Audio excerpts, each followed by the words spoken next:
Yep, there we go. So, hello everybody, and welcome to episode 2 of Nights After Dark, where we are going to attempt to finish covering the stuff that Dio and I didn't quite get to last time, and then give you an update about the episodes that have happened in the 2 weeks since our last episode. And as you might already have noticed, I do have another guest with me today.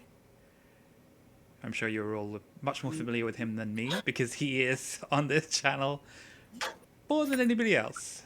Yeah, a little bit. Hi, everybody. Thanks for joining us tonight. I am the Mark Knight, your typical DM, subbing in to help out with some guest appearances here and kind of going over everything that's been going on. And I think it's going to be a good time. Okay, well, in the last episode, Dio and I managed to cover the majority of the campaigns that have taken place so far. Unfortunately, the one that we weren't able to get to is, I think, the joint oldest of the campaigns. And that they started the same time that the Tuesday campaign did. So one of the longest running. Yep. And while Az has been fairly stable in the Tuesday campaign, where we've had a pretty consistent cast of people, the Saturday game is a lot more interesting in that it's tumultuous with a lot of character death. Well, yeah, I'd say that's the case. The Saturday campaign has the added benefit, if for me, in the direction of putting the party in danger, of having Steven as a part of the party. Not that he's always the reason. In fact, I've noticed that Justin is often one of the instigators of why the party ends up being in sticky situations. But yeah, it's been an interesting ride. But just in terms of the notes that I took for each campaign, just trying to condense everything down, one of the first things I did was set out, like, okay, here's who the party is. And for the Saturday game, I had to divide that up into here's who the party was when they started, here's who they are currently, and here are all of Steven's many, many characters. So I think starting with the first set, the original group of characters that were there from the early sessions, because similarly to us with the Tuesday game, because it started early, a lot of the early sessions weren't actually streamed, and so a lot of the information that I have is very condensed. Just a brief sort of understanding of what happened in those games, but to go over the sort of 5 party members who were there originally. So we have the OG, the only member of the original group who is still with the party, of Caliph of the Azure tribe. Yep. He is a human, but specifically of the Awatha people of the Halrian Desert. And so he's a ancestral protector's barbarian. So he's a very sort of interesting character with the sort of notion of ancestral worship that ties into that subclass and the animist beliefs of the Awatha. A lot of it's sort of, again, I think we said this last time, that the animist spirits of the Awatha have not been particularly well fleshed out yet. So They haven't. A lot of it is just making things up in the moment and seeing if it works. A big thing with, I've talked about the setting in my world building streams a lot, and this is a little side tangent. I'll keep it short. But I left certain things vague to give it room to grow, and to give opportunities for the players and other people engaged to be able to kind of add a little something to the world as well. The problem with that is that when you leave something shrouded in mystery, it naturally draws people to be more interested in that particular thing. And they're like, ooh, why is this mysterious? And a lot of times the answer is because I haven't developed it yet. So it creates a dynamic that is like, that kind of adds to the work of having to fill in that situation. So on that note, there are the issue of the Warforged. So was Garen the first Warforged that existed in Oridan? In terms of Garen, a player character that chose to be yes, Warforged? yes. Garen was the first Warforged player character in Oridan. Um, yep, first and foremost of them. So it's again been one of the things that's been very interesting to see is that uh, each player who has chosen Warforged as their race has had to like set some degree of the groundwork for how Warforged exist in Oridan, and that they've all gone about it in very different ways. Yes, they have every single one, all four of them. And that Garen specifically was a rogue. I believe he was a thief subclass. I may be wrong on that. Uh, yeah, he was a no, no. He was a rogue, and his subclass was it was not thief. Wow, my brain is crumbling here for a second. My dog is also yelling at me. Garen was an arcane trickster, actually. Arcane Trickster. So Okay, yeah, okay. uh huh. But yeah, the fact that he was playing a rogue and very much, although not of the thief subclass, his backstory involved being associated with smugglers. He And I was. just Yep. think, in contrast to Century in particular, and how much Century is sort of very much defined as being like a warforged of the Empire and Mm-hmm. following the law and enforcing the law, it's just interesting to see two warforged characters that are very, very different in their approach. Yes. And I think the thing with Garen is that he had woken up um, about 80 years prior.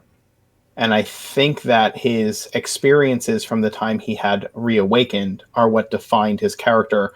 Whereas for Century, the experiences that happened before he had shut down are what defined his character.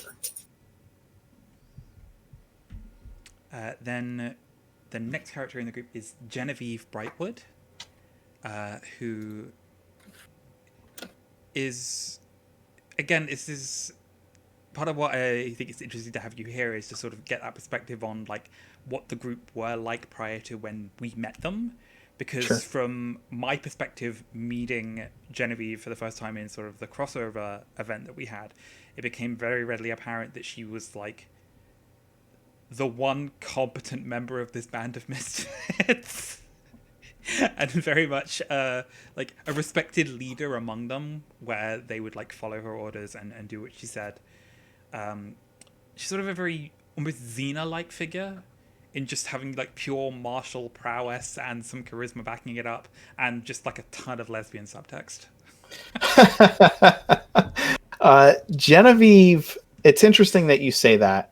I think that because Genevieve's character had the strongest moral compass in the group, that she stood out as the one to give the group.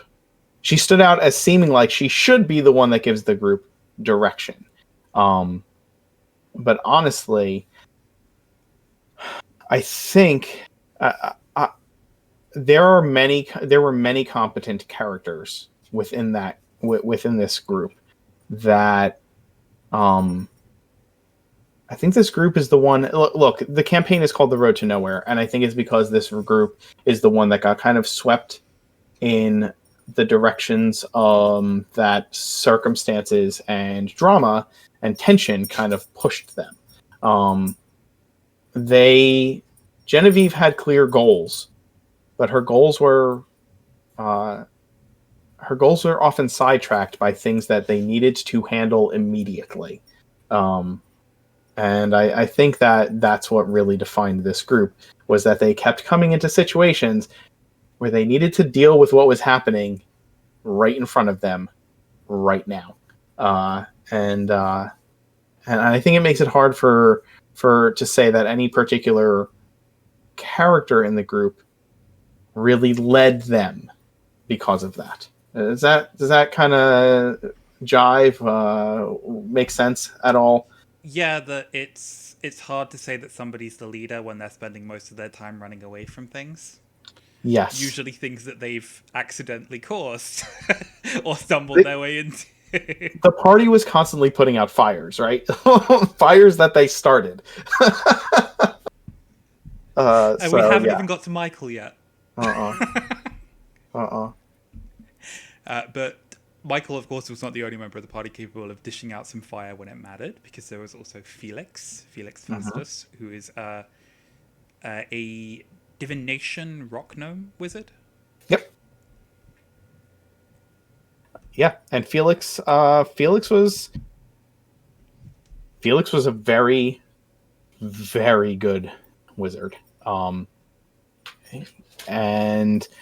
in my opinion, one of the there's a lot of depth to Felix as a character, and uh,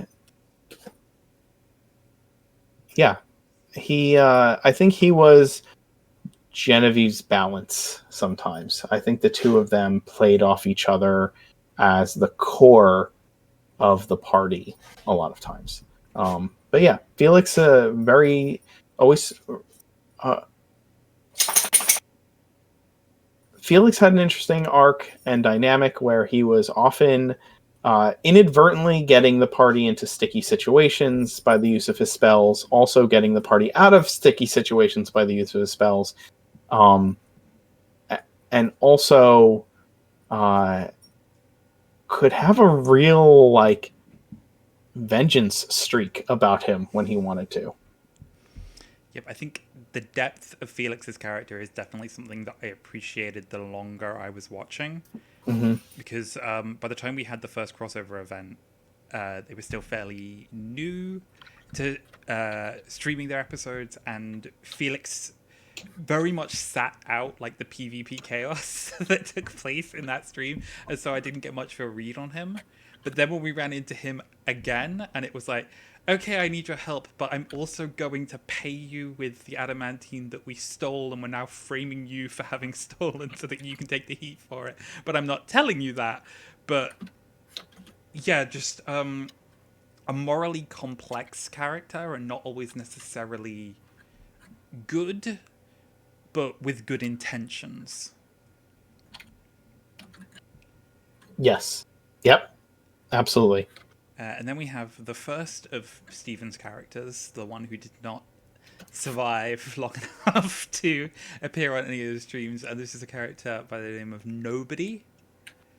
This is actually one of the first things I remember is Stephen being on one of the Saturday World Building streams with you and fleshing out the subclass for a divine domain that I believe is like the Void or like emptiness. That is essentially the power that he gets Yep.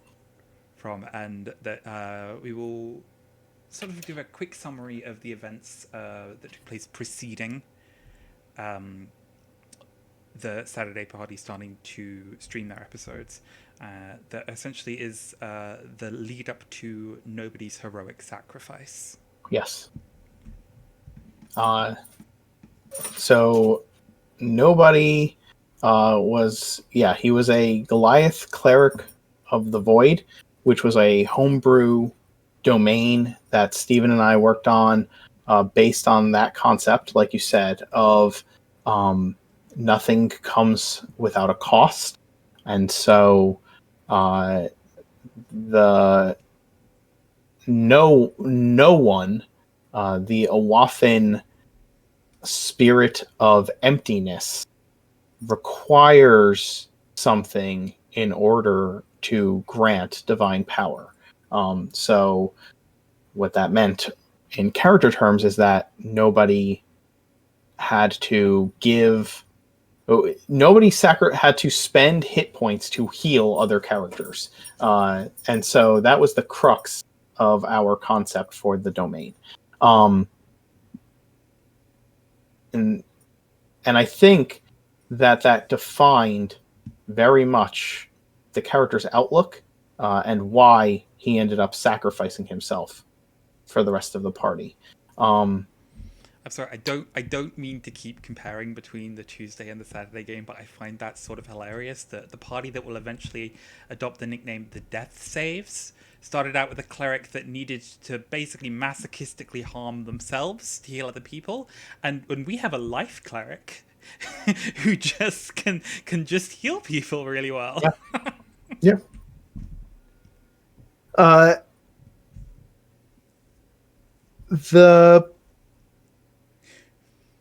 there was a lead up to Nobody's Sacrifice, and I think Nobody's Sacrifice is really the spot where I think we started streaming only shortly. Was it shortly before Nobody's Sacrifice? Right. It was the episode directly following.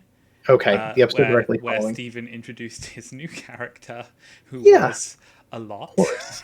Yeah. But, So, to did give you this- want to talk about the lead up to that before going into Horus, or did you want to go through the rest of the characters? I just wanted to give a brief rundown of like my understanding of like the main course of events that took place prior to streaming, based on stuff that came Sure. up in later episodes. Sure. And that is generally that the party met in Anchor, much as our They did. party did, and so this is very much a case of like the path not taken. Yes.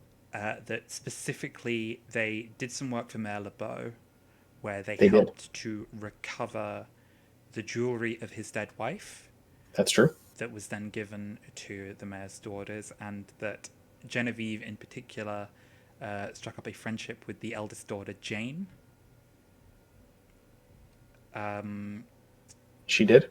That because he was a rogue, Garen made something of an association with Gerd Ironoak, who Angus also would later strike a particular bargain with. Gerd knew. Gerd and Garen knew each other from Garen's smuggling days, so they had a bit of a backstory connection there. They did. They got the jewelry for the mayor, and they The next event of note that I have on my list of things that occurred is that they were in the tavern, the Cracked Hull, overheard some sailors reporting that they had seen what they believed to be a dragonborn ship. Yep. And Felix decided that he wanted to know more, and that the best way to go about doing that was to cast Detect Thoughts. And because he was probing into one of the sailors' minds, they took offense to that.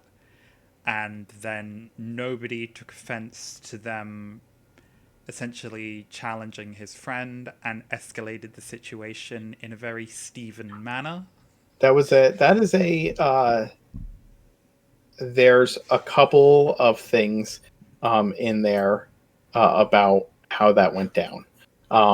So yes, they got back from doing the job from the mayor and found that the city of Anchor was filled with Genevan Marines because their ship was attacked by a dragonborn vessel, which they were keeping hush-hush, which is why Felix probed the mind of one of the officers, because he suspected that there was something more than the sailors were saying, and discovered the truth about the dragonborn vessel. The side effect of Detect Thoughts is that the person whose mind you probe knows you did it. But Felix slipped out of the room before the Genevan officer could pinpoint where he was. The Genevans approached the later, not in the same day, but later, when the death saves were there at the table, the Genevans approached to see if the group of strange individual adventurers could cast magic, and nobody said, "I can do that." And they said, "Can you come help us with something?" He said, "Sure." And when they brought him over to their table, surrounded by Genevan Marines, they said, You're under arrest. Make this easy. We have questions for you. And we can keep this all under wraps. And nobody said, this is a false accusation, and you need to pay for making such false accusations. And after nobody struck the first blow, Garen, being a rogue, decided that helping his friend get out of a sticky situation meant sneak attacking one of the Marines in the back with a dagger. So that is the tale of how the death saves ended up running for their lives from the city of Anchor because they had killed 8 Marines in a bar. I would just like to make note that Stephen, as a player, has been in a situation where he's been like, oh, you're under arrest for use of magic that wasn't authorized.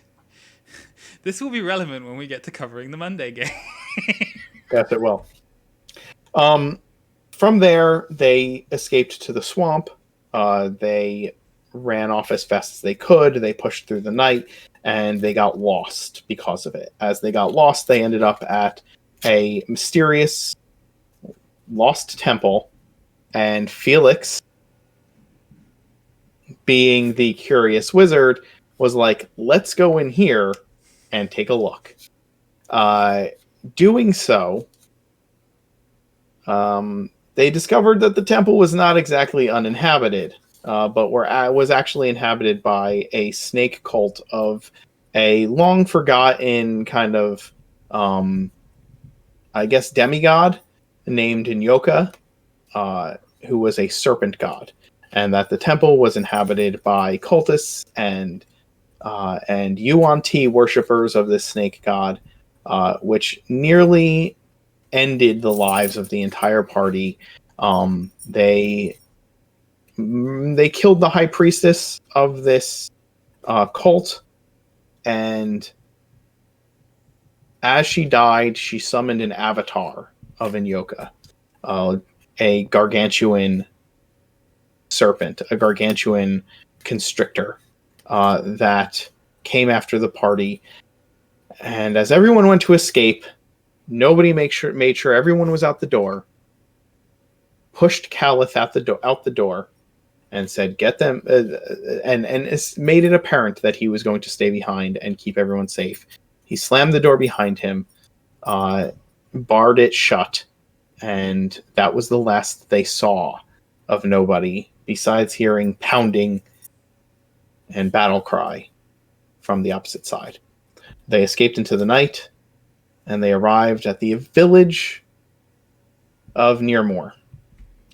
Okay, so quick check at this point. How many death saves were the party on by this point in the campaign? Like actual rolls of possible death saves? Well, nobody didn't make any death saves. He just died. Or he just fell victim to the serpent. We don't know what happened to nobody because nobody's been back to that temple. No one. None of the other members of that party or any other party have returned to the temple of Nyoka. And my other question, where does the saying "kill the gnome first" originate? That is from the Aboleth fight, actually. Because I swear when it came up during the Aboleth fight, Justin mentioned that it was a reference to something that happened before the stream. Yet nobody kills the gnome first. Nobody ever kills the gnome first. What else did he do? Maybe it just didn't stick out in your memory. It's something we can double check. Yeah. And maybe find that out for next time. Yeah, reach out to Justin because see what. Having arrived in Nearmore, the party met Stephen's newest character, Horace. Who proceeded to attempt to murder the gnome. Yes. First, it was yes, literally. I don't think he even introduced himself. He No. just tried to drown him in a river. Yes, because Horace had been sent. Horace was an Oath of Vengeance Turtle Paladin, and he had received a bounty, essentially, from the captain of the ship in Geneva who had lost all those Marines to find nobody and apprehend him, including a description of his compatriots. And so, yeah, he proceeded to attempt to kill the party, starting with Felix. So I believe the party succeeded in sort of fighting Horus off and rendering him down to 0 hit points. At which point the village elders essentially said, "Okay, you guys are having a brawl, so you're all under arrest," and took them down into prison cells. At which point the party discovered that the village of Nearmore was full of snake cultists who wanted to sacrifice them. Yep, that's exactly right. And so this is, to me, the moment where the death saves truly started earning their name, because this breakout was ridiculous. Oh, In yeah. how many people went down and how many people came like one failed death save away from having to reroll a character. Yep. Yeah, everybody ended up going down except for Genevieve.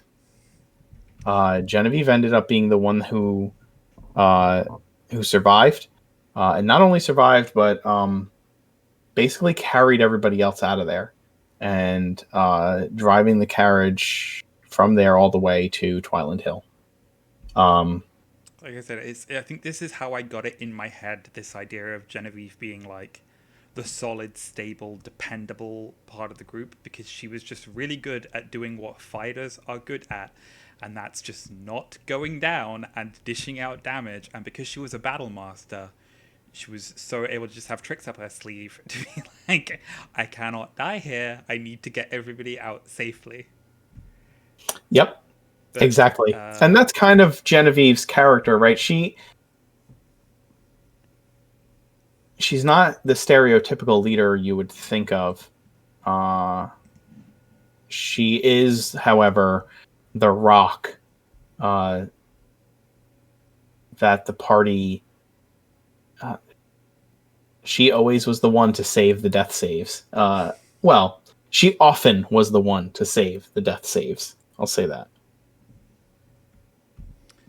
But having sort of struck an alliance of convenience with Horus while they were breaking out, because when snake cultists are trying to kill all of you, that's a pretty good reason to work together. They went their separate ways, with it being essentially heavily hinted by Horus that he was going to go and seek revenge. And so, if you recall from last time when Dio and I mentioned it, the Tuesday campaign, that while we were evacuating the citizens of Anchor, we came across a settlement called Nearmore that had basically seen a mass slaughter and had the building set on fire. We now know why. Because Horus. Yep, that's exactly why. Horus went back to Nearmore, set the village on fire, and killed what cultists were left in the village. And as far as we know, the last place that he was headed was back to the Temple of Inyoka to exact vengeance on the rest of the cultists that may have remained there. But we don't know. We haven't seen Horus since. But I don't think that's going to be the last of what we see of Horus.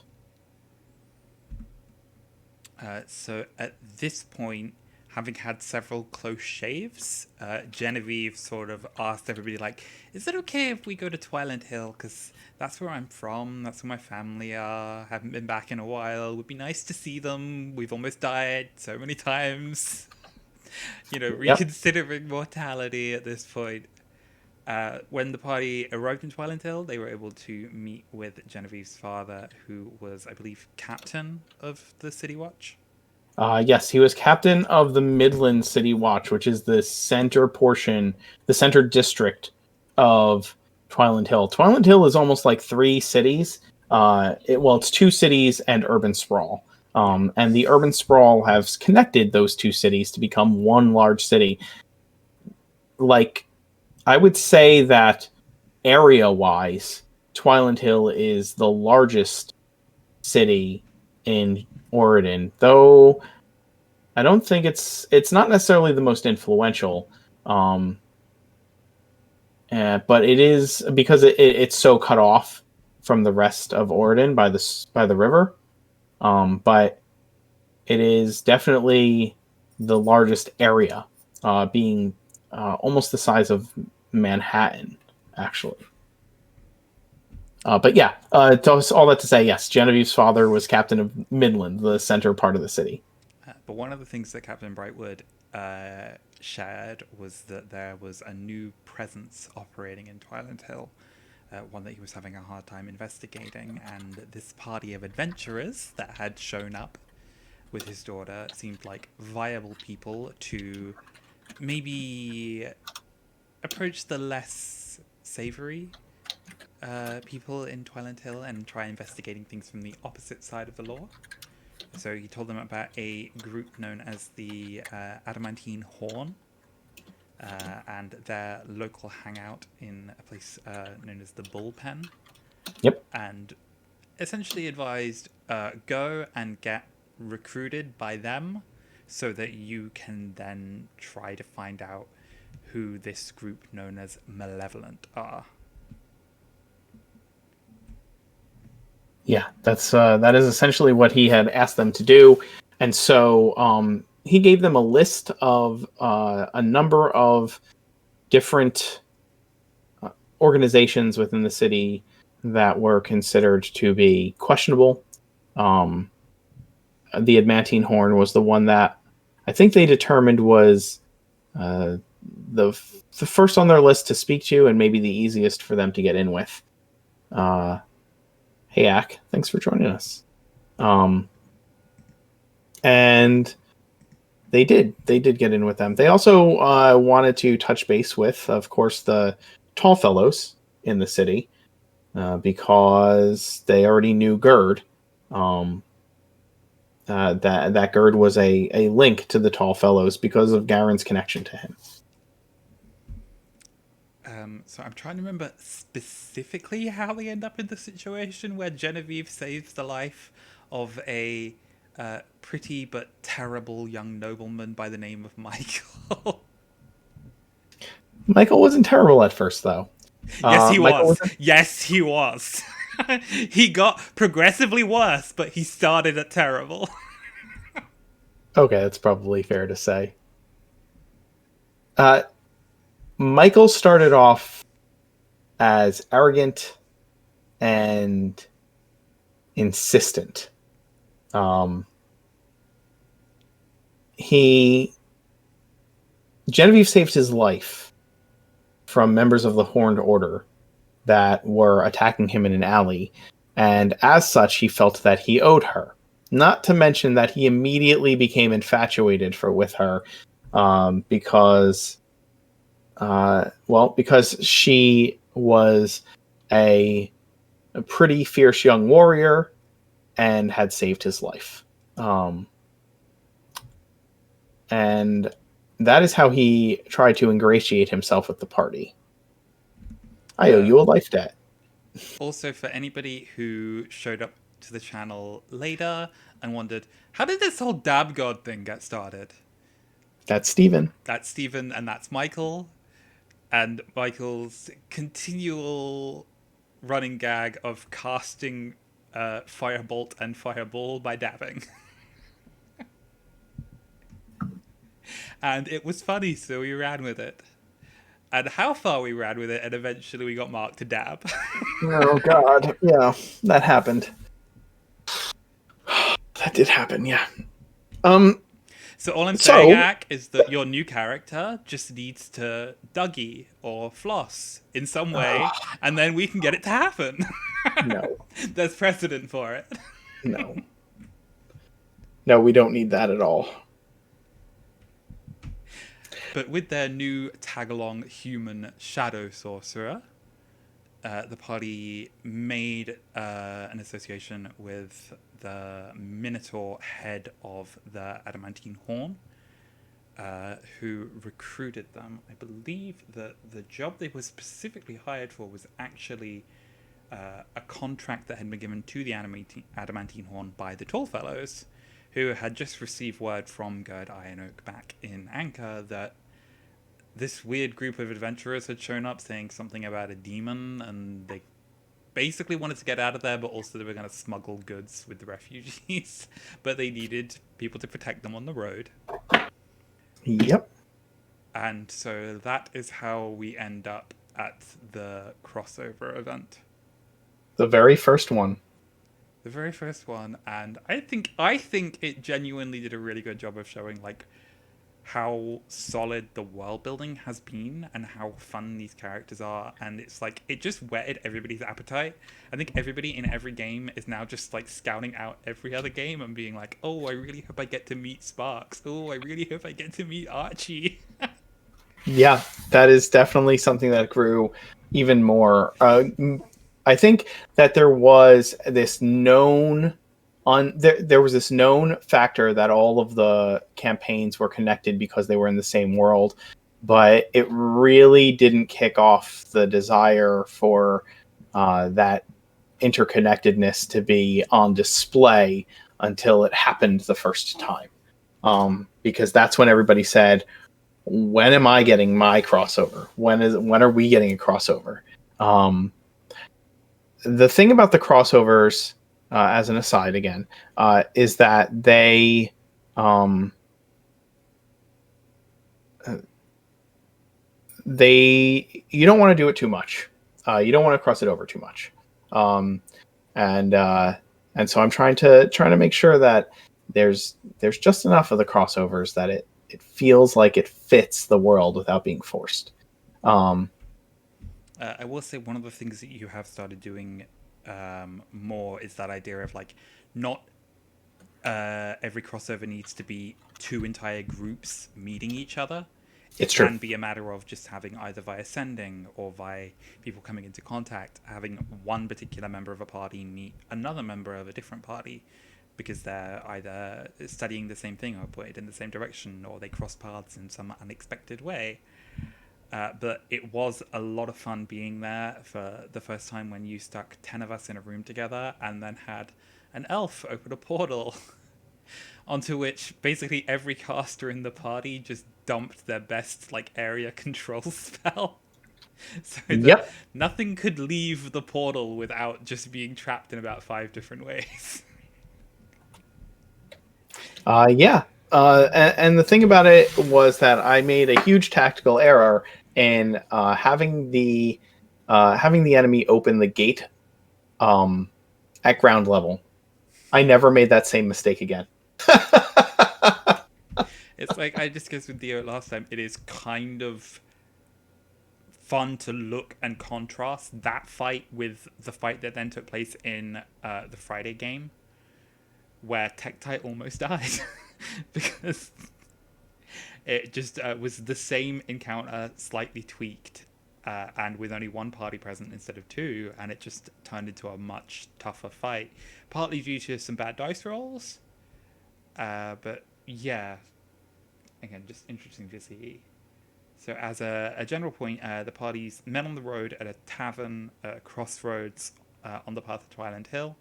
Yep. The fight with the elf took place, and then Felix had incapacitated the spellcaster. And during the initial sort of chit chat that was going on at the bar, Mirth had noticed that the bartender was a member of the Horned Order. And rather than he and Michael recognizing, oh, we have a shared enemy, we could bond over this. And it is one of those, like, if things had gone differently, how much would the campaign have changed if they had been friends instead of Mirth deciding, I'm going to cast an Eldritch Blast into Michael's back because he just cast a fireball at the downed mage and turned him into a greasy smear that we can't even use Speak with Dead to interrogate. And this subsequently turned into a pretty nasty PvP brawl where, like, there are about 4 people genuinely fighting in terms of either I am angry at this member of the other party or I am working to defend my friends. And then like two people who are wading in, just trying to stop people fighting. And then like Felix and Angus just getting drunk in the corner, being like, Yeah. this is stupid. I mean, the biggest thing was that Mirth kept acting like he wasn't a part of the fight while instigating and manipulating everyone into continuing to fight. And that is one of the things that drove that conflict. At the same time, I'm really glad that Michael and Mirth ended up at odds, because if they partnered together, the world would have ended. I see now, looking back in hindsight, that trying to get the two of them to be on the same page about the Horned Order would have been a devastating act of absolute madness. It's what Dio and I have sometimes jokingly referred to as the convergence of the three M's. That if Mirth, Maximilian, and Michael had ever been in the same place, it would have destroyed the world. Oh, yeah. Yeah. Which is why I'm so terrified of the upcoming Team Cringe stream, because I'm pretty sure that I put all of the players who scheme the best into one group and have given them 2 months to come up with whatever crazy shit they can figure out. And then you've got me, and my character's just going to be a gimmick. Like, I was genuinely really tempted to make her a tabaxi named Grisabella. Oh. Because she's a But I came up with something better. And you'll have to wait to find out what. Oh, I can't wait. I can't wait. But yeah, once the sort of fighting had died down, there was this sort of moment of tension where like Visir and Genevieve both sort of took responsibility for like, I'm going to go and get our group in line and we'll see if we can deal with this. Mirth, being Mirth, decided, well, I'm going to go invisible and follow after Michael and pester him about, hey, don't you want to be buds? I hate the Horned Order too. And Michael, showing like more emotional maturity than Mirth at that point, was just like, I do not want to talk to you. I am walking the other way. Please leave me alone. Yep. The party did eventually manage to all sort of return to the tavern and discuss the threat posed by Wariga, and the Saturday crew shared their experience with Inyoka, the snake demigod that they had encountered. And the Tuesday Squad sort of realized, like, oh, that tunnel we found, that probably leads to that temple. Probably good we didn't go down there, because we're trying to keep people safe. It had initially been the plan of the Tuesday Squad to basically hand over the refugees. Yes. But with the way that things turned out, it was generally accepted as probably better for everybody's morale to stick together and all make it back to Twiland Hill safely. Yep. Which we'll discuss how that went in the long term. When they arrived back in Twiland Hill, the refugees were put up by Gerd, and the death saves went back to the Adamantine Horn to discuss their next job. I think it is also worth noting at this point that Genevieve had a sort of quite joyous reunion with Jane that was tinged with the revelations that Jane had that her father was not a good person, had killed her mother, and then was killed by a giant snake shortly after having confessed that to her. So Jane was in a position where she'd sort of assumed responsibility for the refugees.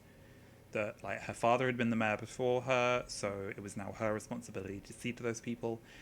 Genevieve was trying to take on a sort of almost older sister type mentoring relationship, and so had the mayor's three daughters staying at the house of her parents. But Michael had also taken an interest in Jane. and the question of how much that was sincere, how much that was him also trying to be something of a mentor from the perspective of I am a noble, let me teach you the ways of nobility, and how much was that him deliberately trying to get under Genevieve's skin is. No, that was 100% trying to get under Genevieve's skin, and Jane was uh, Jane was just a tool for him to do that, with the hope of added benefits for Michael, because that's how Michael thought. Um, but yes, because that all comes to a head and in the long run as well, right? So it is worth noting that. Let me make sure I've got your notes in front of me too, so that I can make sure we're at the same points.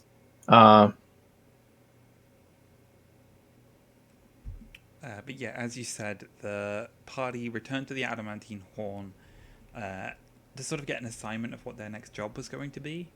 I believe that Genevieve was away from the party for this mission, which was beneficial because this was not their most ethically dubious the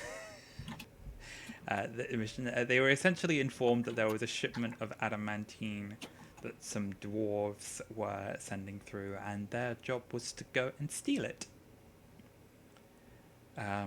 Yes, it was. When they arrived and laid their ambush, they found out that they were not the only people who had this plan. There was a fight that took place where the dwarves were essentially picked off incredibly quickly. Yep. The party fought back against a woman in a sort of very black cloak who seemed to have some degree of magical ability. Yep, a masked assassin. And while they lost a lot of the shipment, Felix was able to obtain a certain quantity of the adamantine bars and then convince the adamantine horn that no, we totally lost the entire shipment and we don't have any. Yep. The this was really the point for me of getting the party to Twiland Hill. Getting the death saves to Twiland Hill was introducing this moment and starting this particular arc. It is an arc I had in mind from the moment that they decided to head in the direction of Twiland Hill. Was bringing in this masked assassin that was a recurring villain for the party, and her connection to the broader story. They later found out that this group that had attacked and tried to take the adamantine at the same time that they did were sent by an organization known as the Malevolent, a criminal syndicate that was growing in Twiland Hill and attempting to absorb the smaller gangs and thieves guilds within the city, and had started moving up to doing the same with the more prominent guilds, slowly but surely.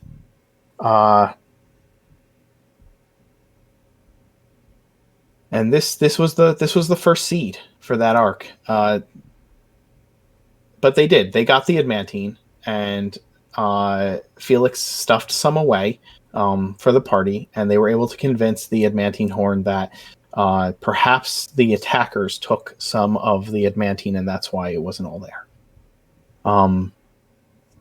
They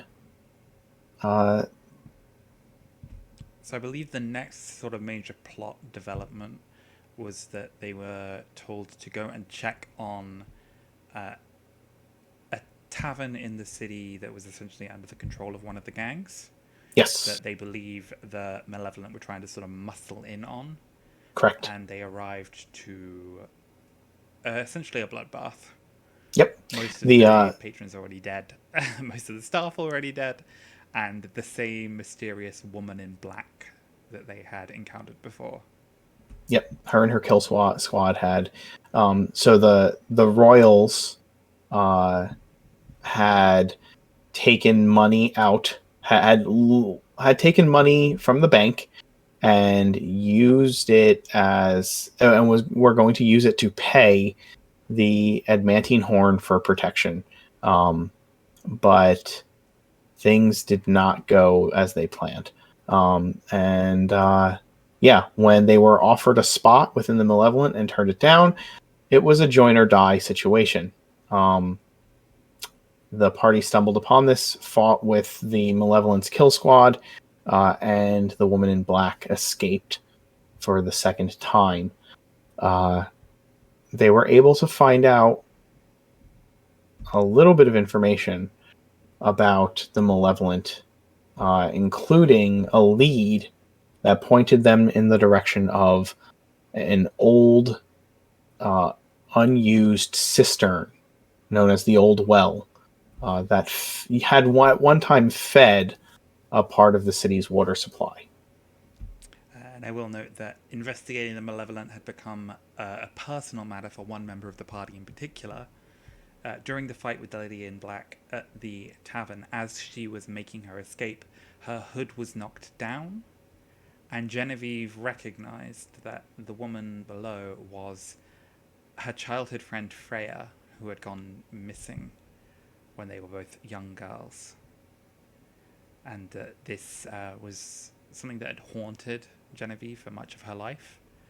And so pursuing the Malevolent was a chance to get answers and some degree of closure, in addition to combating a great evil within the city. Yep. It was really, that was really the driving force behind Genevieve as a character, was her desire to find Freya. It was one of the driving forces behind Genevieve as a character. And so I knew going to Twiland Hill that that was one of the major things I wanted to introduce was her story arc with Freya. And it was always my intent to have the woman in black be Freya, and give Genevieve her Winter Soldier moment with Freya. And really, it didn't end. It unfortunately did not end up coming to the fruition that I wanted it to. But it was something I had set up for a long time. So they went to the Old Well, following that lead. But they didn't do a couple of things.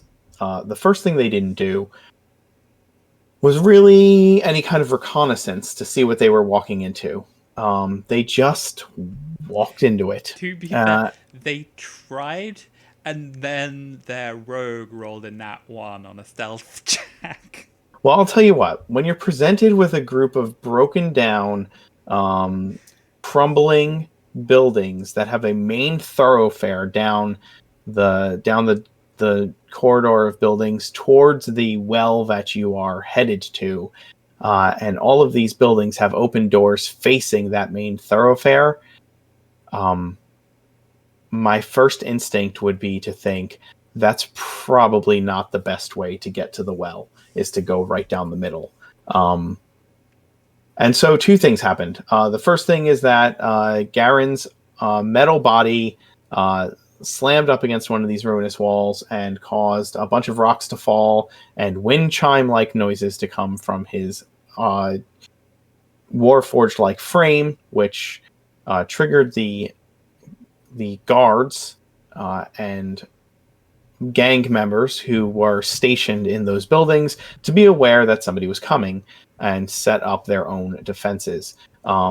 They drew the death saves into a fight that caused the death saves to rush forward, essentially into a trap, in which case they were boxed in on three sides, and by the time they realized that they were outmatched, it was too late. And in a last-ditch fuck you to the people around him, Michael slammed down, after seeing the other members of his, the other companions he had fall unconscious and start getting dragged to the well itself. Michael was surrounded and he dropped a shatter right on himself, collapsing, killing the people around him and knocking himself unconscious. I think They awoke. Oh, go it ahead. is such an interesting character moment for Michael. I have said a lot of things about Michael as a character, a lot of it not nice, but it's like fascinating in terms of the trajectory of his arc, where he was in a position where he could have done the cowardly thing. He could have run away and saved his own life, and he didn't. He M- chose to go out in a blaze of glory for his friends.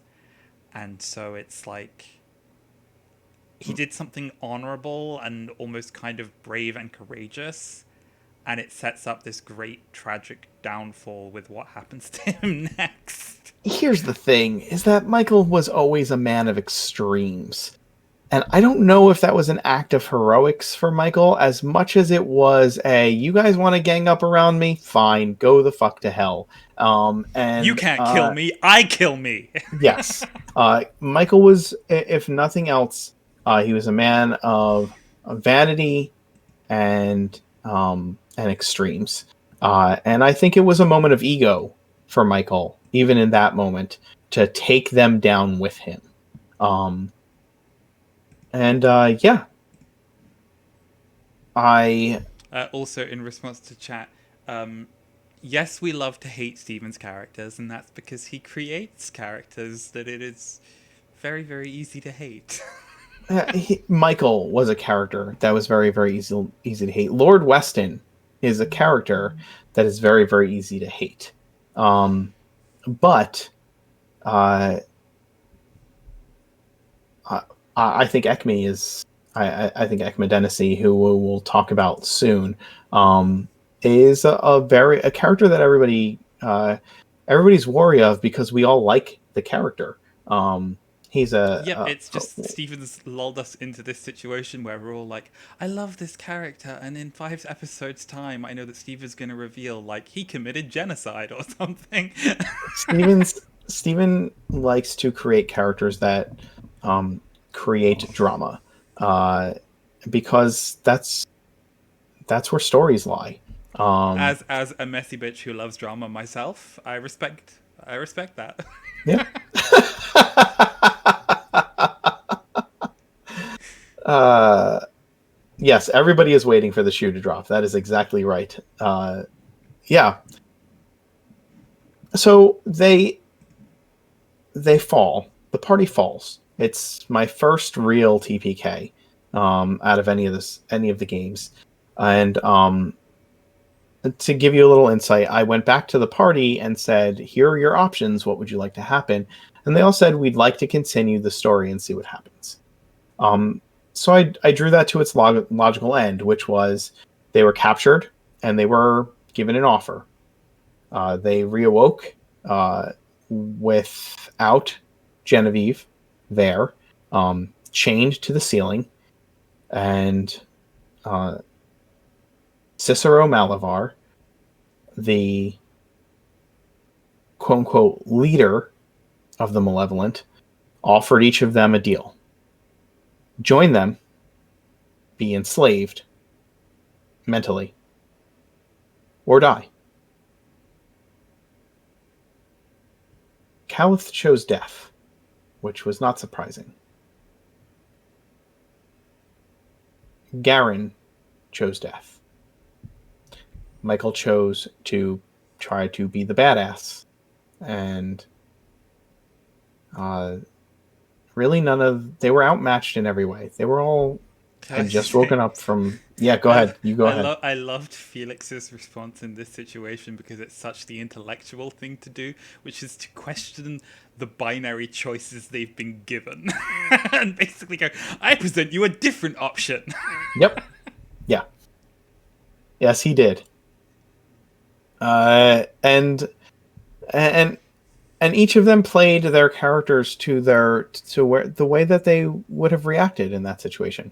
I But think it is also yeah, a point to make that as part of the offer that Cicero was making, he had dragged Remy Coldwin, who is an NPC bartender that originated in Anchor, and so was somebody that both the Tuesday and Saturday party had some degree of affection for, Yep.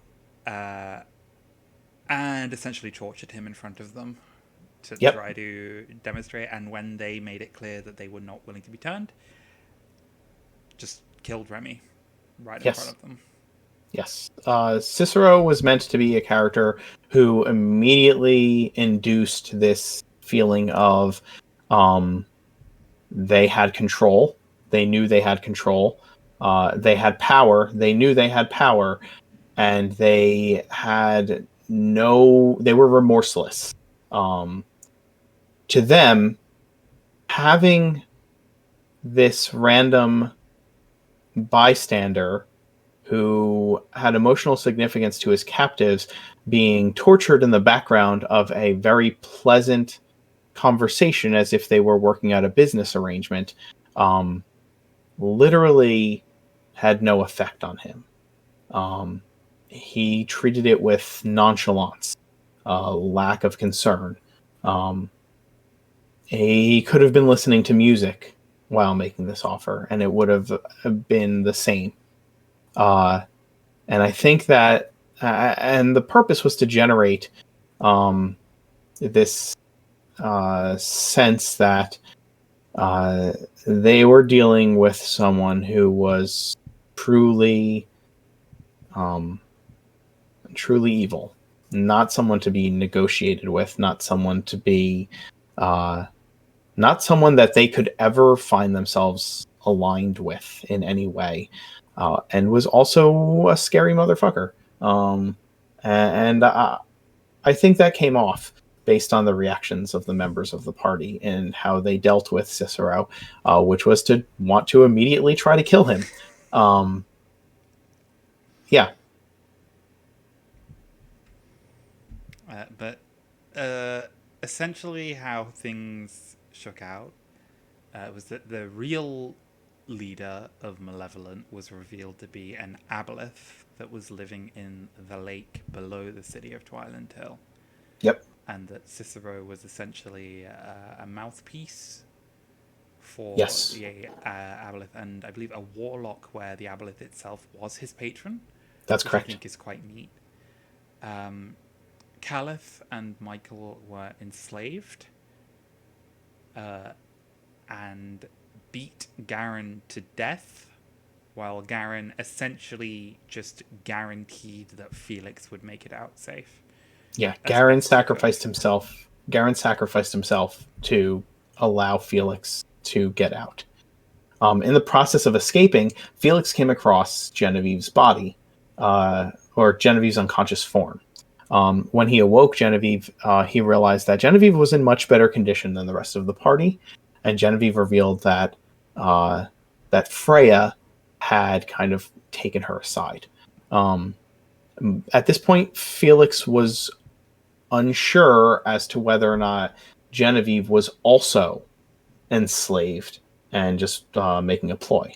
Um, they escaped together, and um, they met up with Genevieve's father, who Felix had sent ascending to bring the cavalry, essentially. Um, that resulted in a standoff between the city watch and the guardians of the old well, the malevolence guards over the old well, that lasted for hours. Um, in the meantime,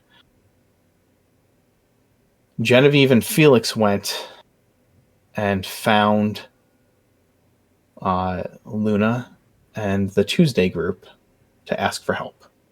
And they were also introduced to Corin, a member of the City Watch, who was played by Grayson as his new character after Garen's death, and was assigned to protect Genevieve and Felix by her father, Captain Brightwood. So one of the points that the Tuesday Squad sort of raised with Felix was that if he had suspicions that Genevieve might be under the same sort of enslavement that Caliph and Michael were, that taking her to the Arrow, the tavern in the city that had like a sort of ingrained anti-magic field in place because a wizard who had once owned the building had cast the spell there every day for the full year it took to make the effect permanent. Yep. If she was inside the anti-magic field, it should theoretically suppress the effect, and so that would be a way to determine it. So while the Tuesday Squad sort of called on their reinforcements with the Order of the Golden Dragon, they would meet up again in the morning at the Arrow to sort of verify Genevieve's loyalties. Yep. I believe at this point, is it on this day that Genevieve and Felix have the sort of realization of, oh no, Michael could be out there and he is definitely going to go to Genevieve's parents' house because he knows where it is. Yes. Prior to that, though, so not quite at that moment. It is after that moment. Let's see. Trying to mesh the events from the two games a little bit, and remember the timeline. So they go first to find the Tuesday party. During that time, Caliph and Michael get freshened up. They take a long rest, and in the very early hours of the morning,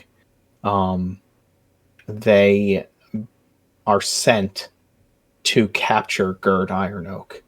And in the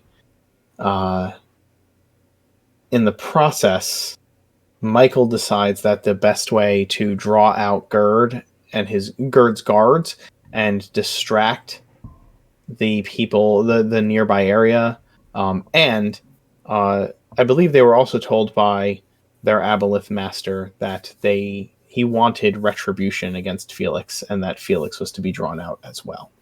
And in order to do those things and accomplish those tasks, Michael decided the best way to do that was to firebomb the people of Anchor, the refugees that were brought there by both the Saturday and Tuesday group. And so lured them into a tight space and murdered 100+ people with a very carefully aimed fireball. Then Caliph and Michael proceeded to do the same thing to Gerd's warehouse where he was fencing goods and capture and kidnap Gerd. Michael sent Caliph back to the Malevolent with Gerd and then made a series of stops in order to try and draw out Felix and Genevieve. The first was to the Azure Wand, where they had been staying, where a particular bartender named Beatree, a young halfling lady, had paid a lot of flirtatious attention towards Felix and quite a bit of kindness to a gnome who was clearly not ready to was emotionally guarded, and Michael murdered her. He then went to Genevieve's parents' house with the intent of doing the same to, at the very least, Jane. But fortunately, when he arrived, he found that Genevieve's brother, Ander, was visiting because it turned out that Ander and his partner, Lana, were the Knights of the Golden Dragon that the Tuesday Squad had called for recruitment because they happened to be in the area because Ander was planning to pay a return visit to his family anyway. And Michael was essentially not callous or brave enough to confront Ander on his home turf, and so slinked away into the shadows. Yep.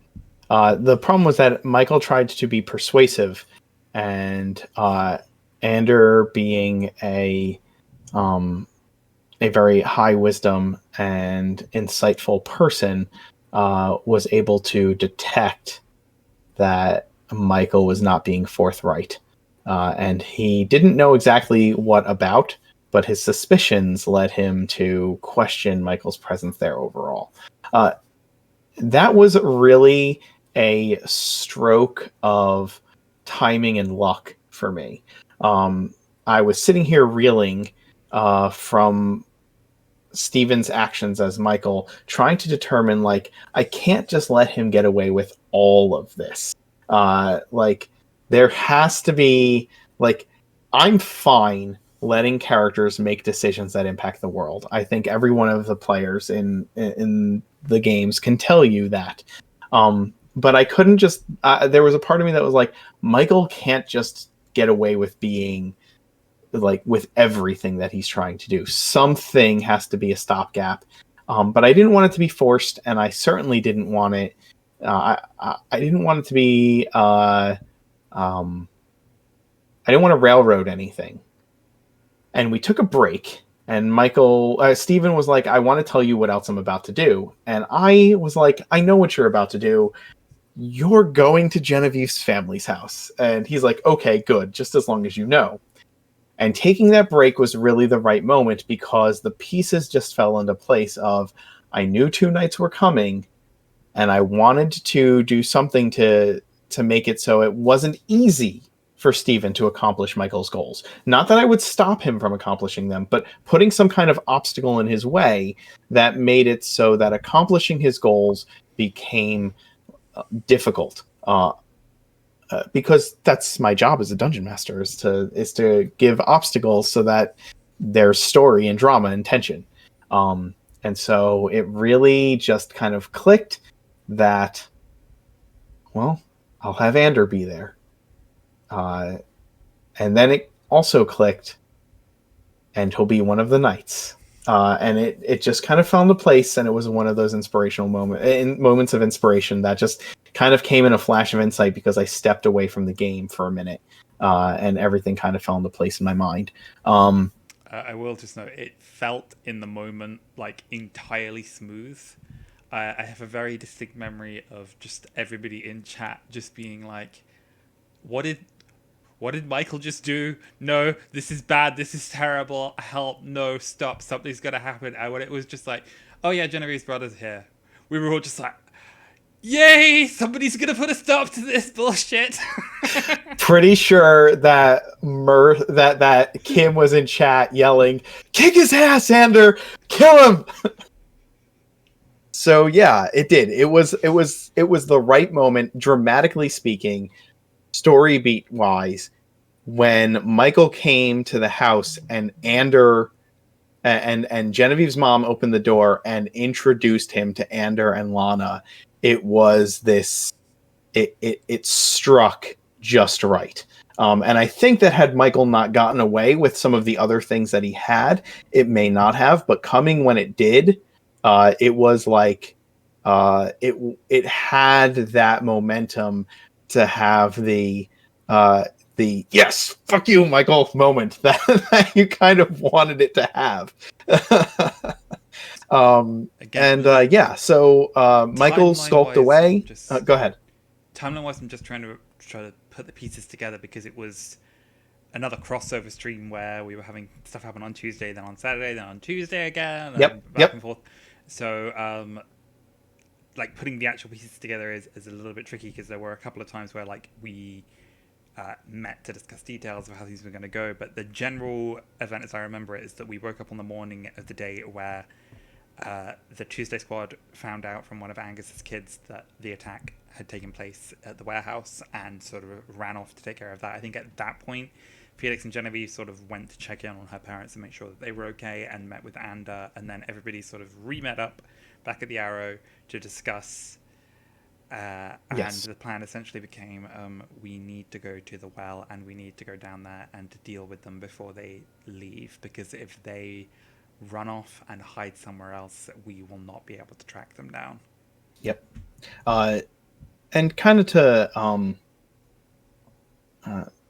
to hit the most important narrative points, because the next few games became a lot of like just kind of a long combat that took place over several sessions. The both parties showed up. Felix, instead of being like, we're not running into this mess, walked up and fireballed the buildings outside of the old well. Discovered that it was much less guarded.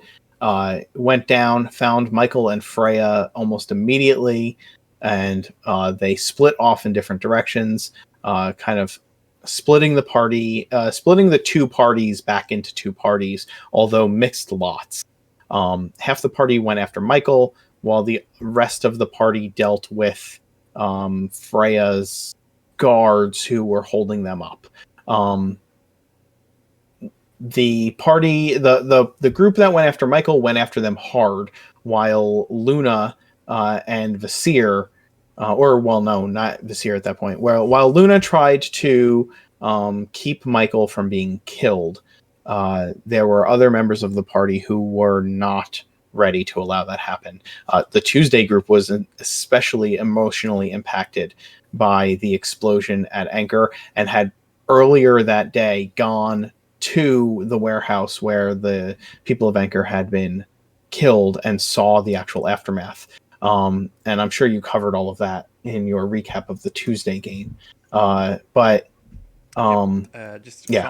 the perspective of the Saturday squad, it's very interesting that Felix sort of arrived on the scene at the time where Caliph had calm emotions successfully cast upon him and broken the enslavement. And so Caliph was in a sort of state of confusion, and having Felix there and have Felix sort of explain to him of like, everything's fucked, Michael has to die. Yes. And he did, because Felix, as soon as Michael went down, Felix hit him with a magic missile, which essentially destroyed all of his death saves and permanently put down Michael. It is also just worth noting, Luna had successfully cast calm emotions on Michael as well, so Michael died knowing what he'd done. He did. The parties met up and then split up again. Felix led the Tuesday party to where the aboleth was chambered, and the Saturday group, including the Knights, went after Freya and Cicero. We don't really see what happened there. It kind of happens off camera, because unfortunately Dustin, who played Genevieve, had to leave the game, and so we kind of had to resolve things off camera. But what ends up happening is that Caliph kills Cicero for what he did to him and his friends, and Genevieve was about to be killed by Freya, or at least severely injured by Freya, and Corin was fighting the basically Cicero's master of torture, and right as things were about to go incredibly bad for them, the aboleth was killed, and Cicero lost all of his powers as a warlock when his patron was destroyed, and Freya came back to herself as the enslavement suddenly ended, and that kind of ended the battle for them. Cicero was killed, and Genevieve took Freya, and has where we left those characters. Genevieve is trying her best to help Freya regain the lost time. Freya is trying to make up for the terrible things she did by helping Genevieve to create the Adventurers Guild in the city of Twiland Hill. Beatree, the bartender, and Remy were brought back to life by resurrection spells, and Felix and Beatree have settled down in the Azure Wand, and Felix is basically the archivist for Genevieve's guild. Caliph went to Jane in order to apologize for his part in what happened to the people of Anchor, and Jane leveled a a non-Gaius upon him of do not return for a year and a day because I do not want to see your face anymore. But after that year and a day, you will return to me and you will live out your life debt to me in my service. And that was kind of the end of season 1 of The Road to Nowhere.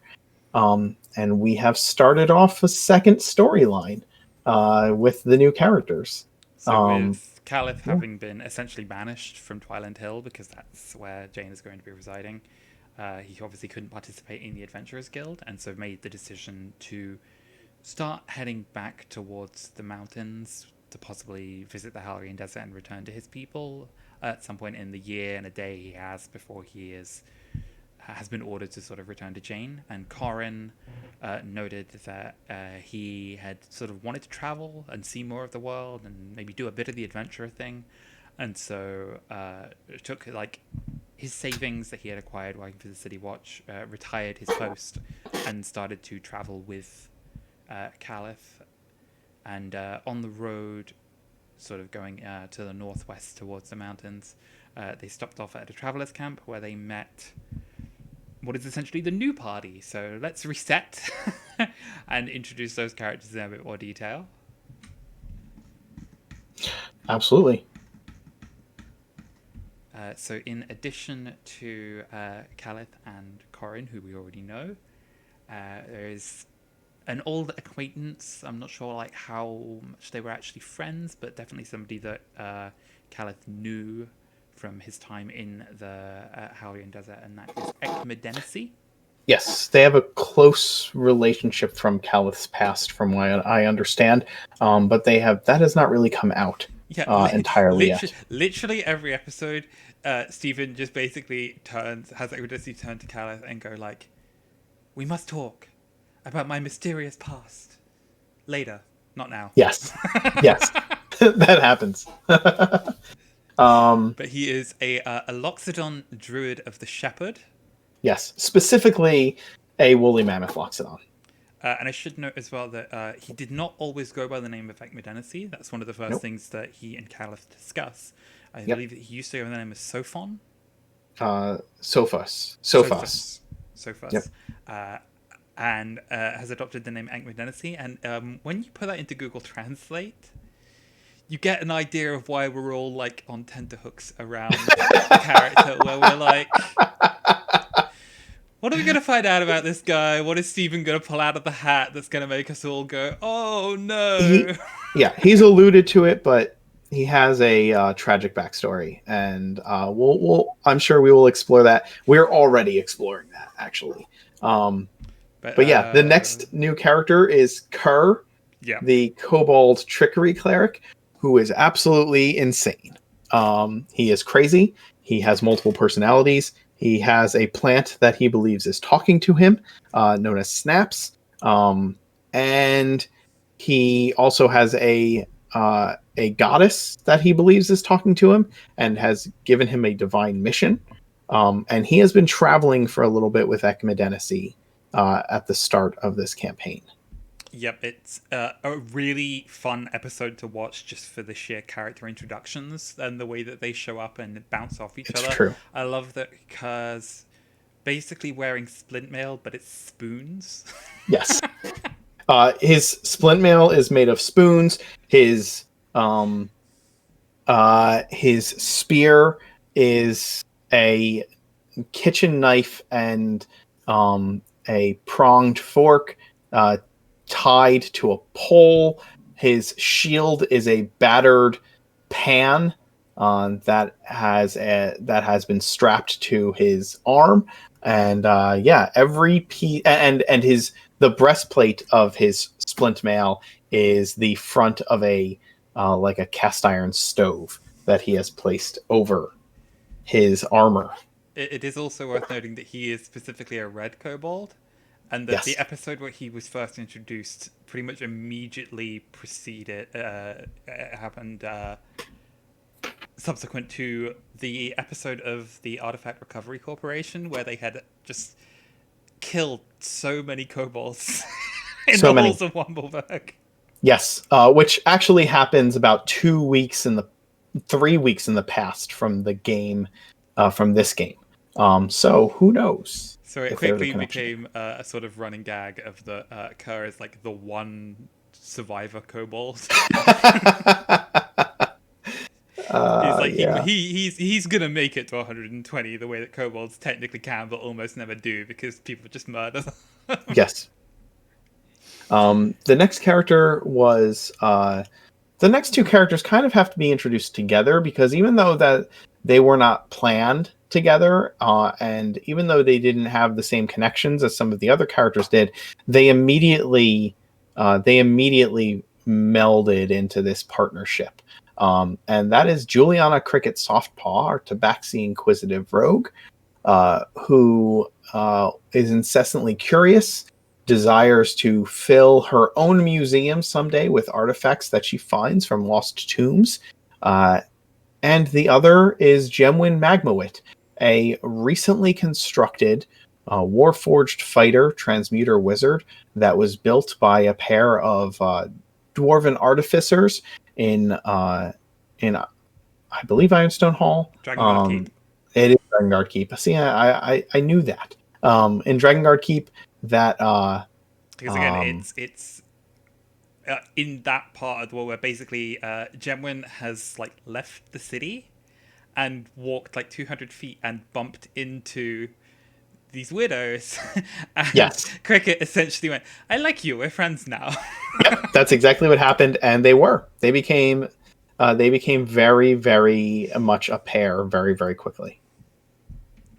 It's just a very good dynamic of Cricket having a bit more extroverted energy to sort of coax Gemwin, who is again very young and not very worldly, having only recently sort of left Drakengard Keep for the first time. So yeah, it was a very sort of mutually beneficial sort of friendship Yep. of uh, Gemwin sort of providing that cool contrast to some of Cricket's incessant curiosity and urge to go and poke things. Yep. Yeah. They made for an excellent uh they were two sides of the same coin, right? And so they made for excellent both friends and foils. Um, so yeah, they met, they camped together for the night, and they woke up to a new visitor to the camp, which was a giant freaking purple worm that was unusually close to the surface and caused in the process of its attack a sinkhole to open up in beneath the campgrounds that they were at, sending the party plummeting into darkness and This is finding. again something that I Oh, go did I ahead. did mean to ask this earlier, but Yeah. where the original core group of five, what was the sort of real initial bonding moment where they like clicked and started feeling like a party of individuals who were all pulling in the same direction? Because I remember for the Tuesday squad, it was very much when we realized that we'd let Shepard get away, and that Hmm. it was sort of everybody being on the same page of if we don't do something about this, we're gonna get arrested. For them, it was completely nobody's sacrifice. That was the moment where they realized, like, we are, we're a party, or we're in this together. We're not going to let nobody's sacrifice be in vain. We're in this together, and I think that was the real crux moment for them. Because I wanted to say because the fight with the purple worm and it sort of opening the sinkhole was a really good bonding moment for this party of like individuals in a situation where some of them have pre-existing relationships, some of them have just met for the first time, but they all Hmm. sort of recognize the threat and work together to try to rally around it. And one of the things I really do want to call out, because I think it's very indicative of the kind of character that Caliph is that he had his ancestral protectors basically trying to keep the normal people who were just hiding in the tents safe. Yep. He did. when people were like casting fireballs and ice storms and trying to fight off this horrible giant purple worm. Yep. And Yeah. it is also one of the things that we neglected to mention, but one of the things I think is really cool, having just mentioned Nobody, is that because Nobody is from an Awathan tribe, and so is Caliph, and he has his ancestral protectors, when Nobody died, he started showing up as one of the ancestral protectors when Caliph is raging. And that For a time. he has named his battle axe in Nobody's memory. So again, it's these characters stick around in people's hearts, They even do. when they're gone. They really do. And yeah, Calisax is called Nobody's Retribution. Um, and actually, a part of the reason why is because Nobody was one of the ancestral spirits around Caliph, but Nobody came to Caliph in a vision and called upon him to do something, to put himself and everyone he knows at risk in order to full-fledged go after a particular ideal. And Caliph told him that he was not willing to sacrifice his friends to accomplish such a thing. And after that, Nobody stopped showing up as one of his ancestral guardians. And it was shortly after that that Caliph got the axe and named it. But Moving. yeah, so Go ahead. a couple of the party were able to like stay out of the way of the sinkhole, and everybody else was falling, and it was just one of those brilliant sessions in D&D where you get yourself into one of these ridiculous situations where like, well, we're falling, so how do we stop that? Does anybody know Featherfall? And everybody just reacting quickly. I loved Kerr just grinning maniacally as he's falling and like, no, I'm fine, and casting polymorph on Gemwin to turn Gemwin Yep. into a giant eagle. Yep. And Cricket then like being in the claw of Gemwin the giant eagle and spotting this draconic ruin down at the bottom of the sinkhole that had opened up, where there was this lake at the bottom and this ruin, and basically going from, oh no, we're falling, how are we going to stop it, to, no, get me down there, that looks cool, let's go look. Yeah. And Gemwin being very much on the same page of, it's dragons? Yeah, cool, let's go look at the dragon stuff. Yep. Yeah, so they ended up down there looking at the dragon stuff. And and Kurt saving himself with the dimension door. Once everybody else was sorted, then just basically being like, boop, I'm fine. Yep. He dimension door right to the top of it.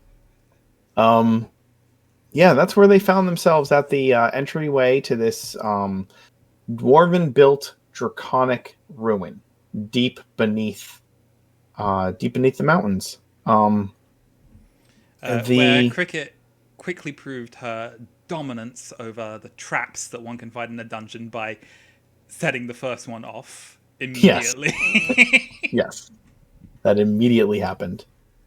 The party gathered what items they could from the camp up for their own use, including their own stuff, all the stuff that had fallen down the sinkhole. They moved into the exploration of this ruin, with Ekmedenesi questioning why they were doing such a thing, and with basically the rest of the party saying things like artifacts, lore, discoveries, adventure, glory. Corin had my favorite contribution to that, which is there might be stairs that will lead back up. Just the complete sensible straight man to the party. I love Corin's consistent just calling out people's weirdness and just always being just the sensible voice of reason in the room.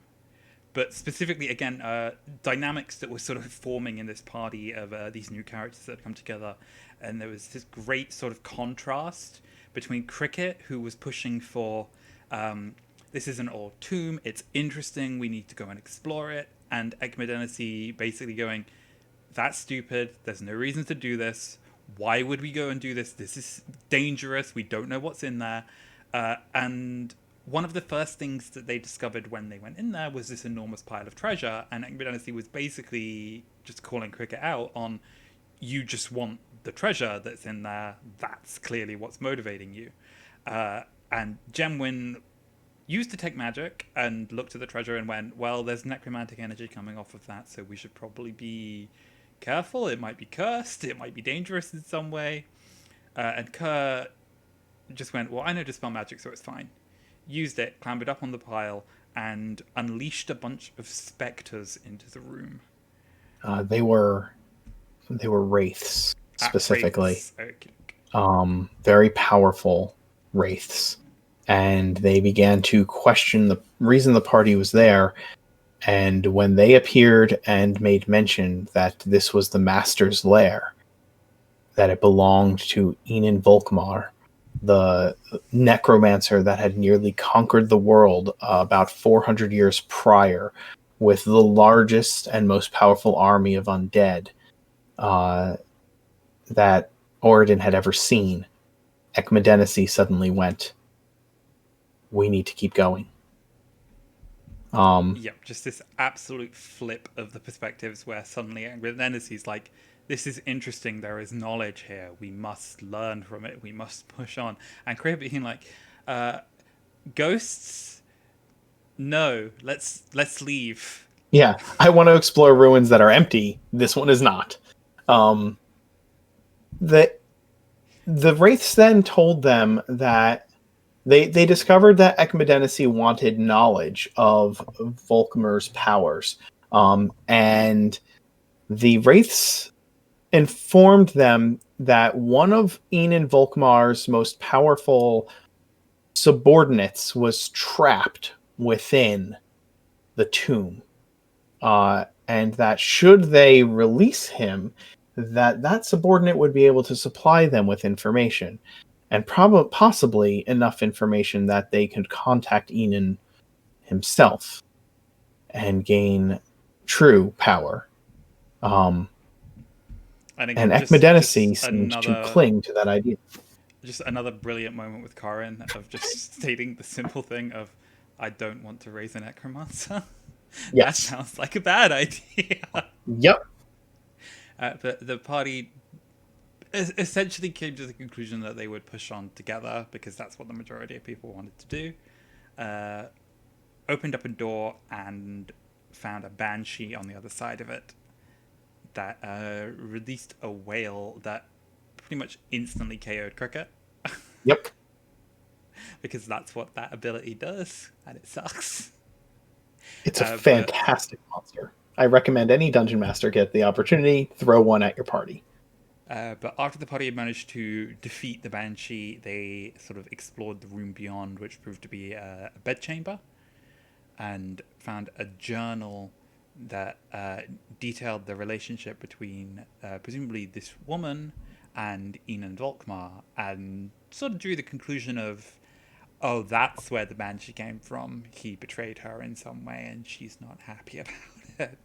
Yep.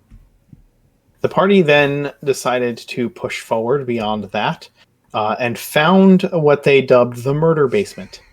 They found a room filled with supplies and other things that had rotted away mostly, and beyond that, a torture chamber filled with empty crates, or cages. And out of those cages flew ghosts, which proceeded to attempt to possess members of the party, including Caliph, who was once again no longer under his own control and attacking his allies. I will just note this was also a very interesting sort of spatial situation, where to get into the second part of the basement, there was a set of sort of iron bars blocking the way. And they'd used a sort of very creative use of Gemwin's minor alchemy to transmute the metal into something softer that they could then tear through to like pry a couple of the bars loose, enough that they could sort of squeeze through the gap. But that created a bottleneck situation where only one of them could fit through that gap at a time. And so when it came time to, oh no, there are ghosts, we need to run away, wasn't quick to do so, and so Corin and Caliph were both possessed. They were. But they were able to deal with the ghosts, but their resources were very depleted after that. Um, they had taken a short rest when they had first fallen down into the caverns that led to the ruin, and now they were taking another short rest, but they couldn't get things back like their arcane recovery and whatnot because they'd already taken one short rest. They And then again, it's logistically the fact that the purple worm attack happened after they had just woken up from a long rest. So it had been like 3 hours out of the however long you need to wait until you could take another legitimate long rest and get the effect of it, because it's supposed to be yep, like once in a once 24 every hour 24 period. hours. So you Yes, have to wait once per 16 24 hours hours. before you can get another long rest. So they went about half a day into these ruins. They had their resources were being depleted, and it's a true dungeon crawl situation where they have to determine like how far can they go before they need to stop, while also not being the type of party who is like we want to take a long rest after every single encounter, even if we have to leave and come back. And so they pushed on.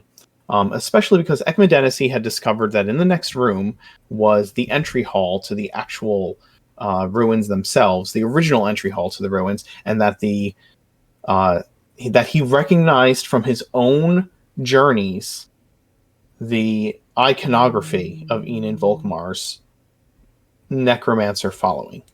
Um, and so they went to the main doors of this ruin and in the process of opening them, released a glyph of warding that called forth a group of specters. Not very strong, but very, but but very effective undead spirits.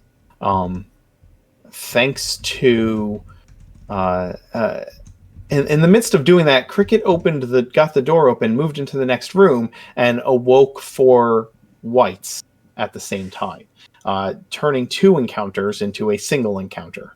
However, Kerr's last couple uses of Turn Undead were able to turn the tide of the battle, and they were able to make it through. Also, Uh, Ekmedenesi summoned bears. Summoned bears. Yep, four bears that really made the difference. The worst of it, though, came that even after that fight, they were even further depleted, and Cricket continued to push on. Yep, it was sort of very much the opinion of everybody that they needed to reconsider, maybe even leave and come back here at a later time. Corin had noted that his greatsword was entirely mundane, and so he was not having an easy time fighting the undead that were resisting his non magical damage. And the Gemwen had burned through the majority of their sort of arcane reserves, and we're basically down to firebolts and a short sword in terms of Yep. damage dealing potential. But Cricket was quite confident in her stealthy abilities and very interested in a door leading to the left that there was a sound of chanting, very faint, in a language that none of them were able to recognize, and that they had heard the same chanting coming through a door in the bedroom that they had stopped for their short rest in after the fight with the Banshee, and sort of spatially reasoning out the area, got a sense that the two doors would lead into the same room, and so that if they were able to sort of inspect this room and cross to it, there was potentially a way to get back to the lake without having to go the long way around. But just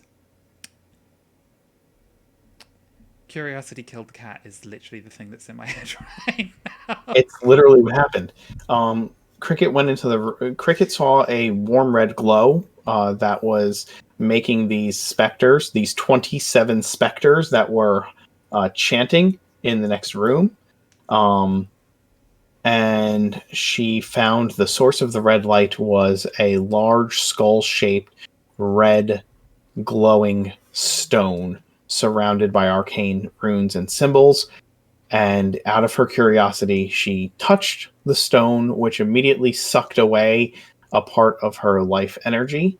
And in a very cat-like manner, when something causes the cat to jump, she immediately hit it with her crossbow.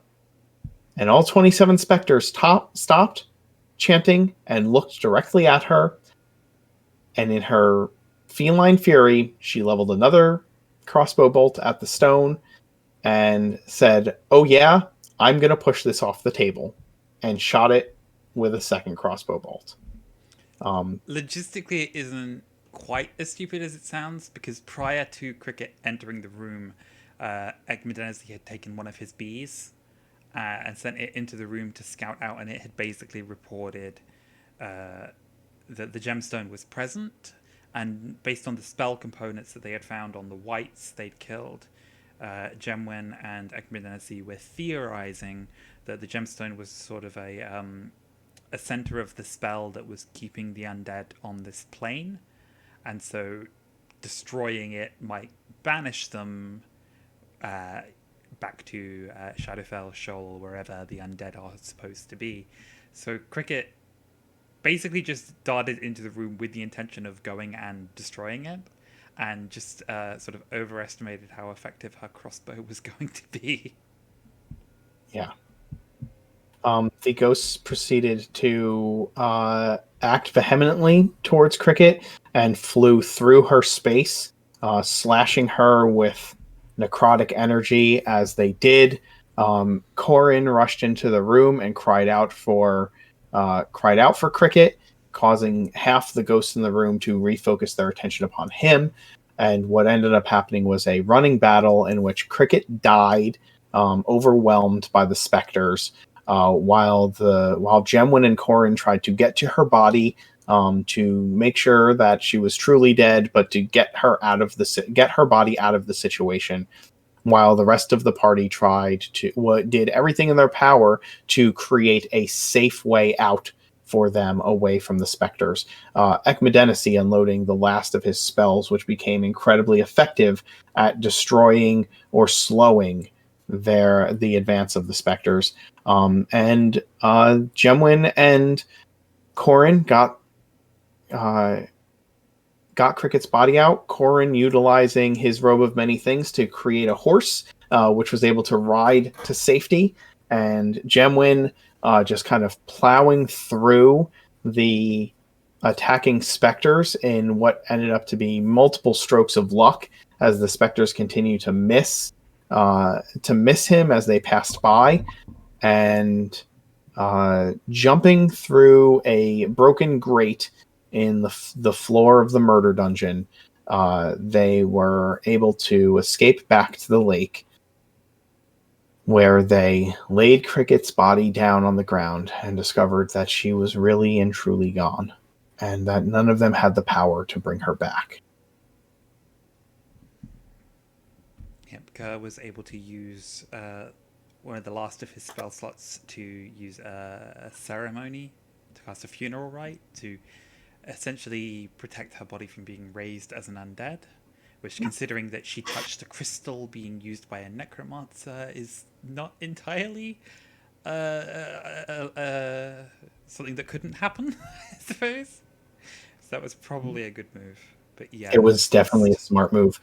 Kerr has proven to be, even though he's crazy, one of the most competent spellcasters out of any of the parties, other than maybe Mirth, when it comes to how effectively they use their spell slots. Yeah, again, I've been sort of citing Corin as the sort of the reasonable person who points out the obvious, but when the Spectre started attacking, Kerr was the one who was like, "Okay, we're leaving, and I'm gonna cast Sanctuary on you so we can run and get away without being attacked." Whereas the fact that Corin was right there with Gemwen running into the room to try to get Cricket out, like if there's any chance they could save her, they were going to take it. Yep. I just think that's a really sort of defining moment for Corin as a character as well. That he's not just sort of a dutiful former city watchman, but that he's got that instinct to keep people safe if he can. Yep. But yeah, so that is the summary of the Saturday campaign, The Road to Nowhere. Uh, Long story short, a lot of people making death saving throws, Yeah. a lot of characters, and tune in this coming Saturday to meet Actherian's newest character, and Yes. place your bets on how long they will last. Oh. Oh. Uh, Because with the Saturday crew, you can never, ever, ever be confident that they're going to make it through safely, and that makes every episode interesting to watch. hashtag cricket is the new Felix, or was the new Felix. Um, yeah. Do you want to get us? Do you want to take a quick break before we start going over the other sessions, or did you want to power through? Um,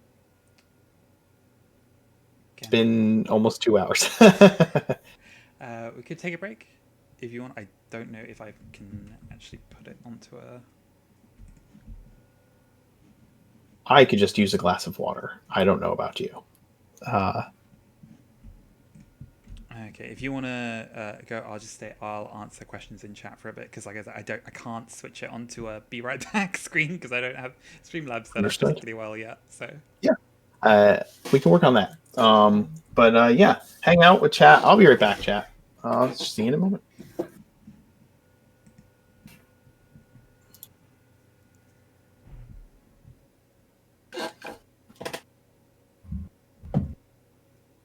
okay, so I'm sorry that I have not been doing a particularly good job at keeping up with chat.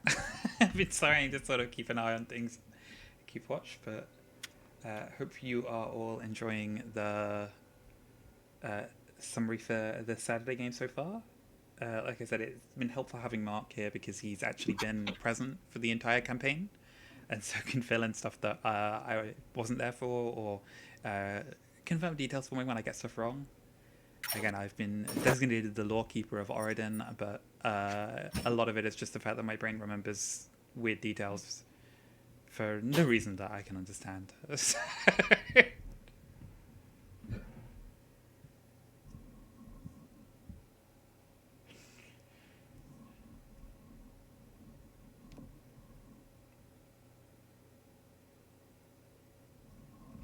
Okay, and Pat has raised the question of how do you actually die when you're in a party with both a druid and a cleric?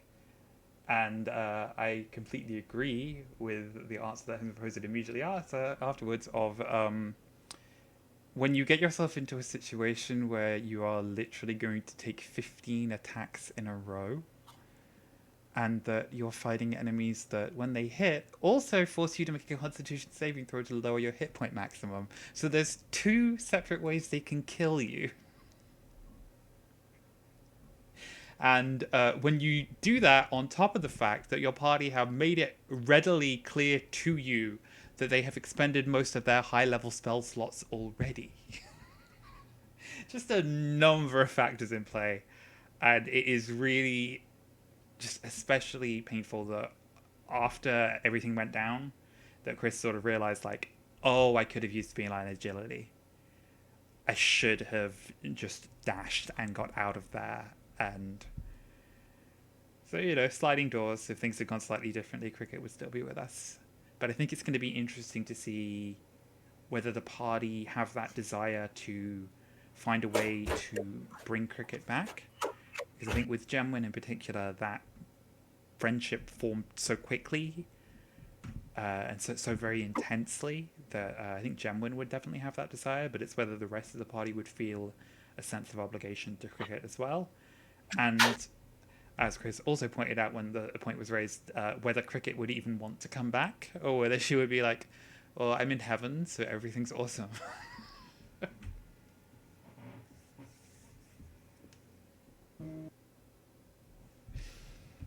Also got the question where my accent's from.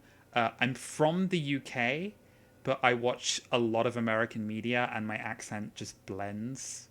So I get a lot of people, especially if I'm working in customer service at the time, who tend to ask me like, "Oh, are you American?" And I've just gotten into the habit of telling people I'm Canadian.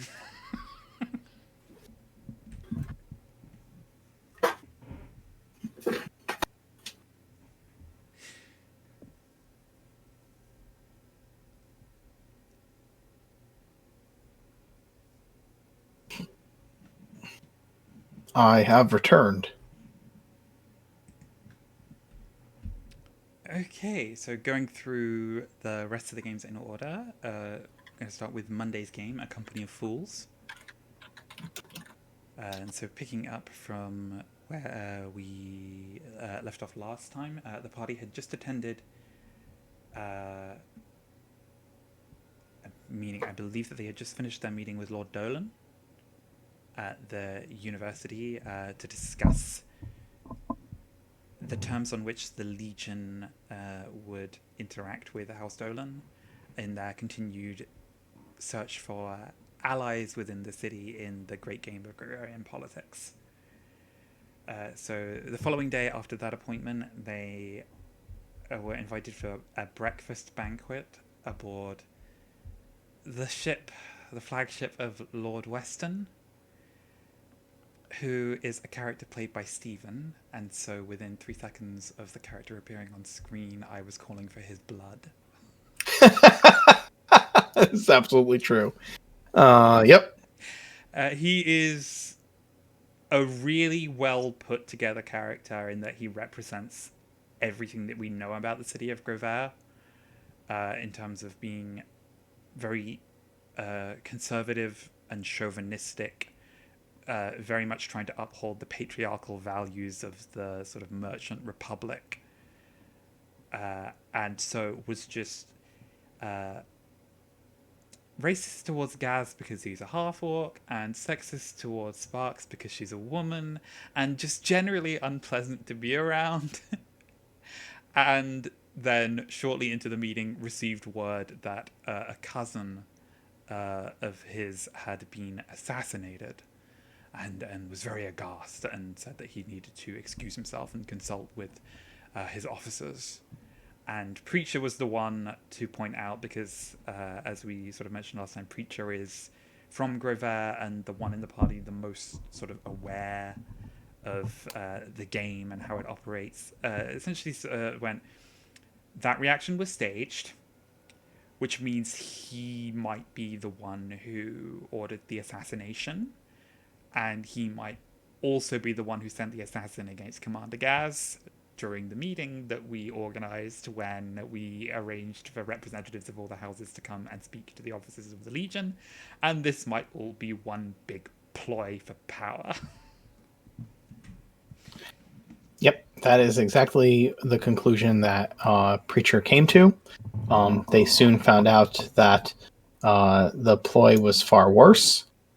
Prior to that letter dropping on the table, he had called for a short recess of the breakfast so that some of the members of the Legion could get some fresh air. And in that time, Gaz was provoked by one of the ship's officers, and Trix leveled some magic. Captain Trix leveled some magic against that particular officer, showing them all of the reasons why they didn't want to start stuff with Gaz, which resulted in the events that took place after the letter drop. Lord Weston excused himself, and then shortly after, the Legion was told that their presence was required on deck, specifically Captain Trix, and Captain Trix was then arrested for the use of magic aboard a naval vessel under jurisdiction of naval law, and the Legion was put into a situation where if they wanted their captain returned to them expediently, then they would need to do a favor for Lord Weston. In the process of that, Trix used some of his ability to speak with creatures of the deep to harass the flagship. Yeah, Trix had a very brilliant response to being like, "We're going to hold you on the brig of this ship," and he's like, "Oh no, in the ocean, whatever will I do?" Yes, and that is the essence of Trix as the character, is that from his perspective, he is locked up because he was allowing them to keep him locked up. Yeah, it's full Rorschach. I'm not locked in Yeah, here with you. You're locked in here with me. Yeah, and Trix's opinion, he has all the power in the situation. He's allowing them to stay afloat. It was also a very interesting discussion, sort of between Gaz Preacher, Broker, Lord Weston, sort of bantering back and forth on this point of Lord Weston is technically within the law to say, like, this happened on my ship. We're at sea, so it falls under my jurisdiction. And I am saying that he broke the law. I am putting him in the brig. I have control of the situation. And it's like, technically correct. In this case, the worst kind of correct. Mhm. So Preacher was basically the one to lay it out and make the point clear of you must be doing this for a reason. What do you want? What can we do for you that will see you treat Tricks essentially more justly under the law? Because frankly, this offense should be a slap on the wrist. And Yes. Lord Weston was filibustering that he would inflict the death penalty for a spell that literally can't do harm to anybody and poses no risk to the ship. Yes, that is correct. He wanted to get them over a barrel. That was his entire plan, and he essentially told them that there's a document that proves that one of his ancestors was a heir of the Grovarian throne, and he wanted that document retrieved. And in the process of that conversation, Trix sent some barnacles to tarnish the uh, the masthead of the ship. And when that happened, Lord Weston blamed the half-orc servants that were meant to keep the ship tidy for that being done, and proceeded to beat them senselessly with a whipping penalty far beyond that of a reasonable amount. It's Which also worth noting that when Gaz tried to raise that point, he purposefully increased the number of lashes that they would be receiving to a point that seemed to make even the crew uncomfortable. to the point where they needed to be healed in order to continue to receive their punishment. But Gaz was able to get one up on him by using Lay on Hands to heal them after the punishment was over. And because Yes, Lay on Hands is a divine ability and not magic, Lord Weston couldn't do anything about it. correct. The Oh, it is also Legion, specifically worth noting that the servants were half orcs, yes, and so the decision to blame them was very clearly designed to get under Gaz's skin. true, which it did. Gaz was angry, more angry than I'd seen his character at any point in any adventure.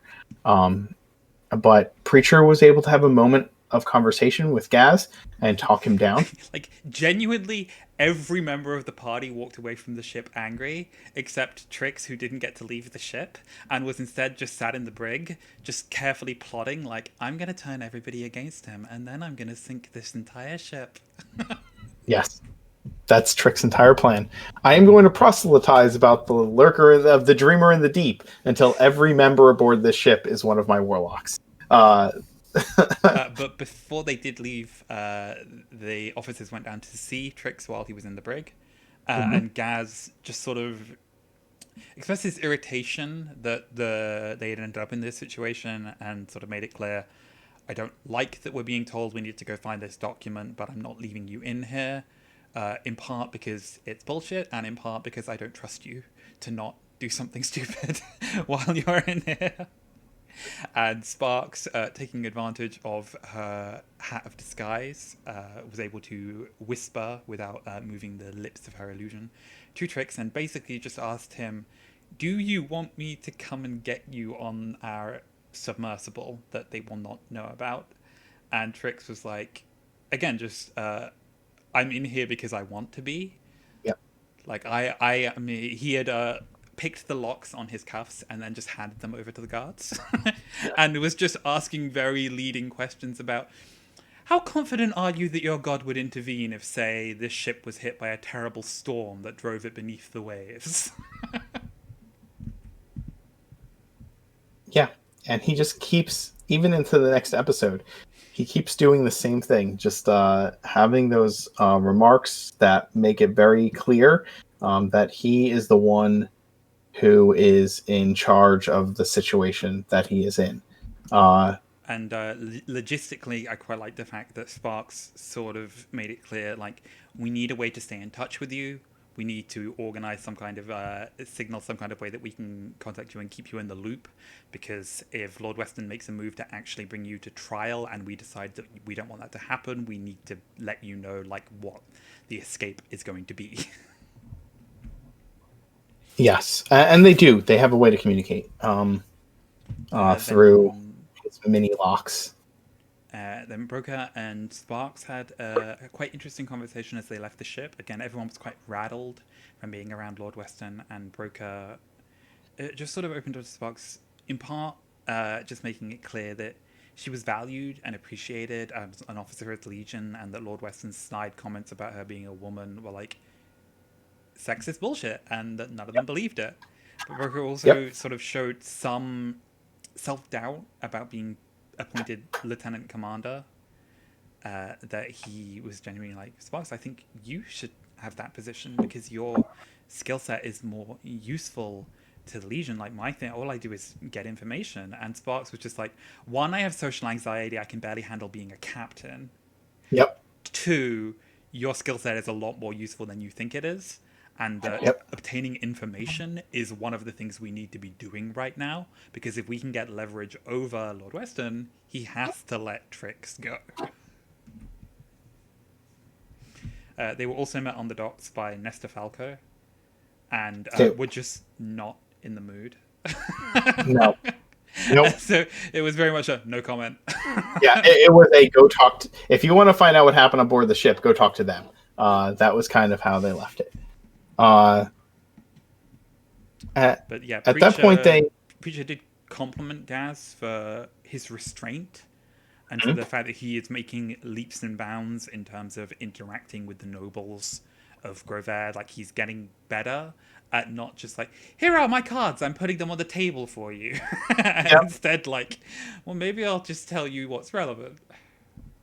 But Gaz sort of made it clear, like, despite the fact that he was very angry about what had happened, he was making a decision based in logic, that they were going to return to the Citadel, arm themselves, and head directly for the archives, because there were several tasks they needed to complete there, and that their first priority was to get this done so that Trix would be back in their custody and not Lord Weston's. Yes, but when they got back to the Citadel, they got sidetracked by a couple of things. The alley rats had returned with Preacher's parents, which would be his first time seeing them since he had left the city some 10 years ago as a 15-year-old child, and now was a full-grown man and one of the leaders of the Phoenix Legion.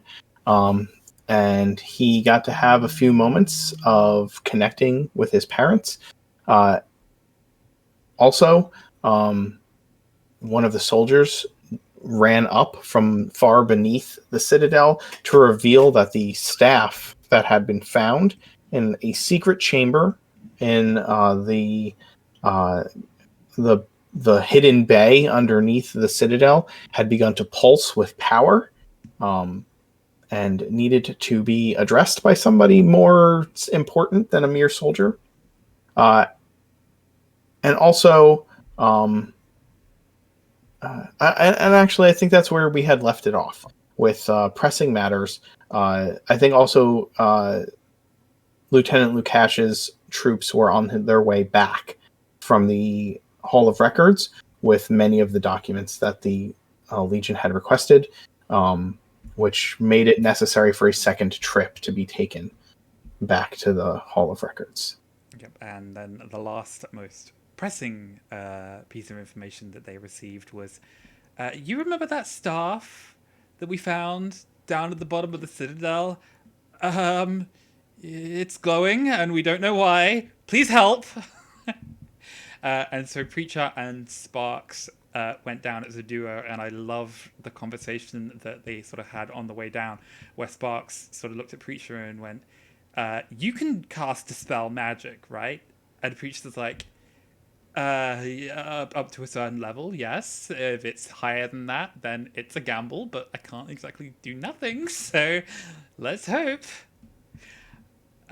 When they got down and discovered the wards were still active, Sparks took out the book that they had recovered their previous visit down into this particular hidden chamber, uh, flicked through it, and found a sort of a series of journal entries in the back, and one final note that was signed by Merwin himself, that essentially made clear that the staff is the key. Based on some of the other things in the note, it seems like it might be one of the keys to the lost wards of Merwin themselves. It might be something to do with Mythfont, but the party don't know that. So instead, all they were able to determine from the writing there is that to cross the wards safely, you have to be pure of heart. And Sparks basically read that and went, "Okay, we need gas." And Preacher was like, "No, it's fine, I've got it." Yep. And was able to successfully cross the wards by virtue of the fact that he's driven by a desire for peace in the city. Yeah, he doesn't want power for its own sake. Like, he's somebody that gets that the game is a part of Grover as a city, but he doesn't really want to like win it as such. He just wants to like survive it. Exactly. He is a good and altruistic person. Um, Even if he knows that the game is something that needs to be navigated, he does not fall into its more tainted practices. Uh, he's aware of it. He watches for it. He understands it, but he plays it in a way that is meant for good.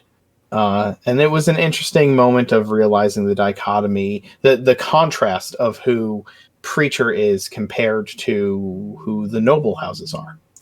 Um, It was just a very fun moment for me when you sat there and went, "You have to be pure of heart."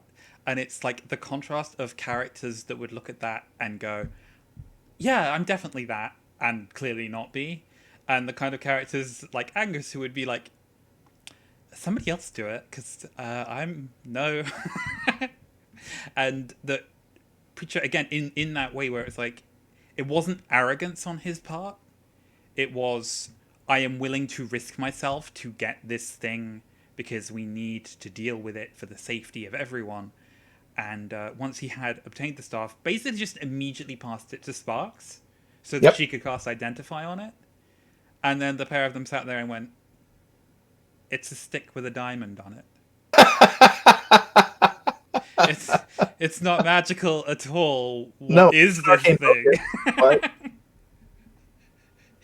And basically just decided, let's just stick it in the bag of holding with the book, and we will deal with it later because we were supposed to be going to the archives. they discovered several other points. They discovered that early on in the adventure that Lady Benton had sent a battalion of her troops into the section of the city that essentially the Phoenix Legion had stationed themselves in, where the Citadel was located, and it seemed to be moving aggressively towards the Citadel. Um, and so decisions needed to be made as to who was going to stay and defend their new home and who was going to head to the archives. Gaz and Broker ended up staying behind, while uh, Sparks, Sparks, Silver, uh, Agranak, um, and Preacher went to the archives. Uh, and One thing I found particularly interesting is that Gaz, having made the decision of, "I am the commander of the Phoenix Legion, I need to remain in the Citadel if there is a possibility we are about to be under attack," Also, send for Nesta Falco. Yep. And it's like the contrast of that turnaround from I do not want to speak with you in the immediate aftermath to having like got to the Citadel and sat there and gone, no, he could be useful if we use him correctly. And so like arranged an exclusive one-on-one interview with him. And I seriously recommend that you go and watch that entire exchange because as Preacher had sort of said of Gaz, he's gotten so much better at speaking manipulatively and being careful and crafty about his answers because it's basically a protracted sequence of Nesta Falco trying to get a quote of Lord Weston overstepped his boundaries, says Commander Gaz of the Phoenix Legion, and Gaz just being like, nope, he was obeying the law, he is within his right, I will challenge it in court, but I don't question his right to do it. Yeah.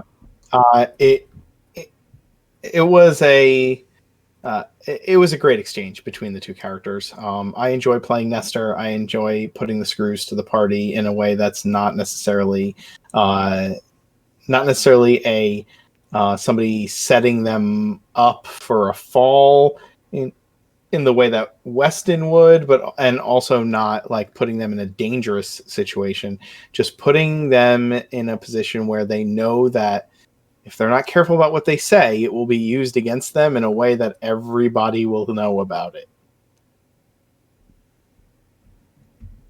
But meanwhile, the party that had ventured down into the archives uh, found that it was basically infested with undead because uh, a long, long time ago, it used to be a like sort of family vault slash catacomb for one of the old houses of Grover that had since died out, and so the building was taken up for administration purposes. And generation upon generation of archivists have kept files on the upper floors until there is no more room, and then just sort of done a run, chuck it, and leave, so, rather than like careful documentation and filing. So it's kind of a mess. You don't Yeah, really know where anything is down there, and it's dangerous to go looking because you might get attacked. the way that I kind of imagined it is that um, they go down, clear out a section of the catacombs of anything dangerous, and start utilizing it for storage until they really, so that they have enough room up top, and then kind of lock the stuff down there, figuring nobody's going to need these documents from 300 years ago. They'll be fine down there. And then whenever they ran out of room, or got a new administrator, somebody would get the great idea of trying to utilize that space better, and they'd end up pushing out further. They'd go down there, find out that like the things that like to hang out in catacombs like kind of crept back into the areas that had already been cleared out, and they need more space than that, so they kind of push further into the catacombs, load it up with more stuff, and then kind of just lock everything down there again. And every time a new administrator came in, it's like, we can organize this better, and had their own idea of how to reorganize everything. And so, yeah, it is an illogical mess of old parchments and undead bodies. See, I'm not sure if you've ever heard of the podcast The Magnus Archives, No. but I got a very Gertrude Robinson vibe where she's the previous archivist of the Magnus Institute. That like the sort of framing character, that's his job. He works at the archives, and every episode of the podcast is him like reading one of these documents as he's trying to essentially impose order onto her chaotic system. And the further into it gets, the more you realize like it's not chaos. She had everything where it needed to be. But it's again that sense of this is exactly the Dewey Decimal System. Nope. But No. so while the party are down there, they encounter a ghost, the ghost of a woman that is sort of drifting amongst some of the shelves and sort of picking up some of the scrolls and reading through them and seeming sort of plaintive and lost. And so Preacher approached and attracted her attention, and she recognized him as a cleric and was initially quite sort of antagonistic on the grounds of, well, you're a cleric, your people hate my kind. do you want to Hmm. destroy me? And Preacher was sort of like, well, no, maybe you can help us. We're down here looking for a document about this guy called Nicholas Weston. And she responded the same way that I did when I heard Lord Weston's name for the first time. And basically went into a homicidal rage. It uh, the party tried to persuade her to calm down, but in her kind of elemental wrath, she only heard the things that incensed her, that made her more angry. And when I will note that Sparks that's, said, again, a real sort of moment of how insightful Sparks can be at times, in that she picked up on that and recognized, like, all she's hearing is Weston. Stop saying that name, and so was instead just going, uh, we are not allies of him. We hate him. Maybe we can help you to sort of get revenge against him if you help us. Uh, which apparently in Ghost means come inside my body right now. uh, I think that she didn't get past. What happened was that she didn't get past the anger that the ghost was feeling, but she saw them as an opportunity to be used against, uh, to be used to get what she wanted, get revenge, and But again, so it is a very neat moment as well of Sparks recognizing the one thing I have that the other three people here don't is that I'm also a woman. that's true. That I can present myself as, I understand you. I know the pain that men like him cause. I have just met him and I wanted to kill him and was very glad that I had already expended my breath weapon, or I might have been tempted to use it on him. So there was that moment of like attempted solidarity that went south quite quickly when the ghost inhabited Sparks' body and immediately started wondering aloud, what are you?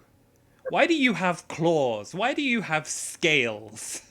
And in the Yeah. process of reaching up to feel at sort of the bumps of Spark's face, knocked her hat of disguise off. Revealing her true form to Agranac and Preacher, who had never seen her face. Um, it led to an interesting series of interactions between Sparks and Agranac, and Spark, who immediately asked her if she was a descendant of Thundermaw, the dragon that is chasing the Phoenix Legion across the world. And Preacher just kind of standing there with his jaw on the floor. Running away. Sparks. In Go the ahead. meanwhile, basically, once the ghost had left her body, by recognizing like, oh, I've done like a major no-no. I've done some serious harm. I've really upset this woman whose body I just invaded. Sparks sort of scoops up the hat of disguise, forces it back on her head, turns and runs. And I was really, really worried she was going to go and drown herself in the puddle that the undead they had fought earlier was on. She was just in that, I need to go kill myself because that was so embarrassing. Yeah.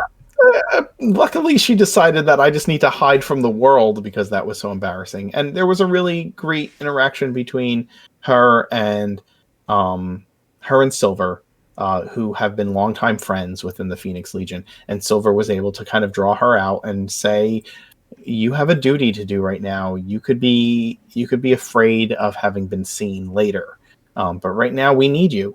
And that and kind of doing exactly what she did with the ghost and saying, I'm a tiefling. People have been looking at me with hatred my entire life. I know how you feel, but there are more important things at stake. Um, and I think that was an awesome moment to have between those two characters. Um, and it's always fun to get to role play a Silver. Uh, Silver is not Mirth. Even though they're siblings, he is very much not the same person as Mirth. Um, and it's good because there's some family traits that I think that you see come out in the both of them, um, like their wise ass sense of humor, but at the same time they have very different stories.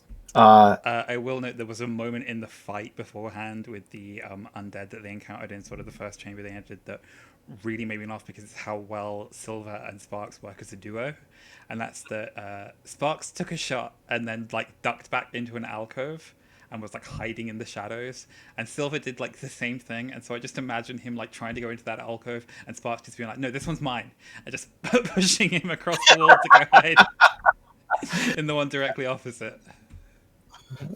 Yeah, absolutely. I would love more adventures between the two of them. I think that would be fun to play out. Um, after that, Preacher came by and seemed completely unfazed by the fact that Sparks was Dragonborn. He just kind of didn't care. Um, One moment I really do and like that Silver, recognizing that Sparks wasn't entirely comfortable, like tried to give her an out by acting really impressed, like, "Oh, to cast a disguise self spell even while you were possessed, that was really quick thinking, Sparks." And it's the fact that Agronak rolled so low on the intelligence check that he's not 100% sure if he believes it or not. Whereas Preacher was just like, "Well, that's clearly bullshit." exactly, yep, 100%. And that was a great interaction as well. That was a really good moment, character moment for them both. Um, But uh, the ghost was quite insistent about apologizing to Sparks and sort of wavered back and forth between a desire for Preacher to sort of put her out of her misery, and a desire to seek atonement and redemption for the harm that they had done to Sparks. And Sparks sort of seemed in this wavering position as well, where like she wanted the ghost to want to continue existing, but because it would be happy doing so and not because it feels obligated to her. And Silver had to be like, "Sparks, do you know how ghosts work? yeah, There aren't happy ghosts. yeah. They are driven by regret." Which I But think is a really great thing for Silver to have rolled so high on and to really know, because I think that there's a theme there with their family and the idea of consequences for choices that you end up having to live with, or in this case, unlive with. Um, but yeah, I really tried to carry the weight of the fact that um, this ghost stuck around because her death was permeated a uh, by a violation of her person. Trying to be tactful about describing what had happened to her in life at the hands of a Weston, but implying that by taking over Sparks's body without her consent was tantamount to doing the same thing. Um, and unveiling who Sparks really was exposed her in a way that uh, that was just as violating. And that this ghost realized that the same reason I have stayed behind, the same thing that has caused me to feel like I cannot move on, I just did to another sentient person. Um, and yeah, I thought it was a very multi-layered interaction with the party in that moment that became more than just like a combat, which I really enjoy ghosts because they can be more than just a combat. I think it's the fact that they got a lot of useful information from her about like where they could find the documents they were looking for, and that they should be cautious because there was like a living beast in one of the rooms that had kids with it that it would like defend aggressively if they intruded upon its Oh yeah. territory. And then the fact that they sort of reached the conclusion this woman clearly has beef with House Weston. If we can get her to study her own history, restore more of her like faded memories, and remember specifically what happened, that could be like a dirty family secret we've just unearthed that gives us leverage against Lord Weston. And that's something that we might potentially want to do. And Silver was sort of torn with Preacher making this point of like, ghosts are unpredictable. We have no guarantee that she'll even remember the interaction we've had with her. And Preacher was just like, if we stand to gain something from it, then we might as well. Yeah, exactly. And again, the difference in thinking between the two characters, right? It was great. And again, it's in some ways a very Grover attitude to take. Hmm? How do we maximize the gain out of this awful situation? Yep. And yeah, and and Silver was just like, that's again not how ghosts work. Like very matter of fact about that. Um, But as the party pressed on, following the directions that the ghost had given, they came to a door that appeared to be stuck. That Agronak forcefully pushed down, only to sort of stumble directly into the path of the gelatinous cube on the other side of the door. uh, So that and is that's where where we we will leave the party down in the catacombs until next Monday. uh, um, as a note, this is my first time ever using a gelatinous cube in all of my time dungeon mastering. So I'm really looking forward to it. but they're so iconic. I know that. I know. God. Yeah, it should be fun. I was like, they're gonna force this. He's gonna force this door open. I wonder how fun it will be if he falls headfirst into a gelatinous cube. And yeah, well, luckily he made his deck save. But back at the Citadel, Gaz received a report from Lukash on the team that had already been doing work down in the archives. They reported that they had found the documents that the Heraldric Society had asked them to recover, and also recovered the minutes of the meeting that took place 10 years ago, where the council voted to send the Phoenix Legion into the desert on their death march. And it basically just more or less confirmed what they had already learned from Lady Benton and Lord Dolan. I think that's still significant, though, right? It is, but Confirmed it's that they just were. it's in that way where it's like we have the minutes, and it's like okay, I've taken minutes at a meeting before, and so I know for sure that they just say this house voted yes. You don't go into like minute like they didn't really seem like they wanted to, and they were just going with the crowd, and that's like the kind of information Gaz was hoping for, and instead it's just a list of 10 houses they all voted yes. However, what houses proposed it, and which houses, and the fact that all the houses voted yes, and that which houses proposed not providing them with a means of communication, and all of the houses voting yes for that, just confirms that both Carmichael and Dolan were telling the truth about the meeting that had happened. Uh, and so it kind of the Legion may feel a little. Uh, One of the things that the Legion has looked for is which ones of the houses are being straightforward and honest with them, and that confirmed a suspicion that they had, that they were being told the truth by Carmichael and Dolan. And I think that is where the significance lies in that piece of documentation, beyond whether or not there was any kind of uh, uh, gleaning of insight into the different houses at the time from 10 years before. It's definitely a glean of insight into the houses as they currently stand. And Broker's Spy Network had compiled a report of the movements that the houses had been making as the sort of war that has started to take place has come into effect. Mhm. Reports on certain districts being taken, certain movements being made that seem to be setting up stalemates throughout the city, and specifically, they had received a letter from Lady Benton explaining that the movement of her troops into the Citadel district was done in error. That she had been under the impression that the Legion would be moving to the courthouse, and that the Citadel would therefore be free for her to move her troops into. That she wanted to help them to get Trix out of Lord Weston's captivity and basically serve as an ally against Lord Weston, saying once again that she would be able to knight them and that they should definitely consider that offer. Shortly afterwards, Gaz received a sending from Lady Carmichael, who basically went, if she's not faking and she's actually going to attack you, don't worry, I got you, bro. Yes, that was the essential sending, and it also said similarly that knighthood should be able to help get your get your man out of harm's way if you are knighted by my house.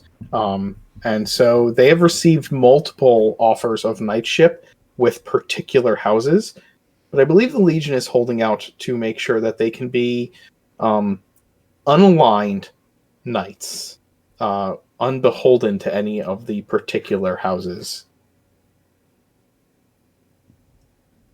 How weird is it that Angus and Mirth are knights, and people like Gaz and Preacher aren't? That's just wrong. Technically, the Legion are knights, but that's the thing about Grover. It's about the letter, not the spirit, and so that's where they are trying to accomplish things. Things that have happened uh, that I will clarify in the next adventure, but I think are relevant to the final proceedings of the adventure, um, and will become relevant, is that Lord Weston issued two statements after the capturing of um, one after the capturing of Trix to all of the heads of houses and to the Legion, stating that Trix is a lawbreaker, that the Legion are essentially barbarians at the gates, that the and that they should in no way, shape, or form be considered to be reinstated. They should. There's no way that the houses should consider reinstating them in any way. That they are a threat to Grover's security. And then when one of the movements of the houses um, that was brought to light uh, from the reports coming in from Broker Spy Network was that Weston's armada and naval presence have garrisoned themselves around the council chamber, which had been remained neutral up until this time.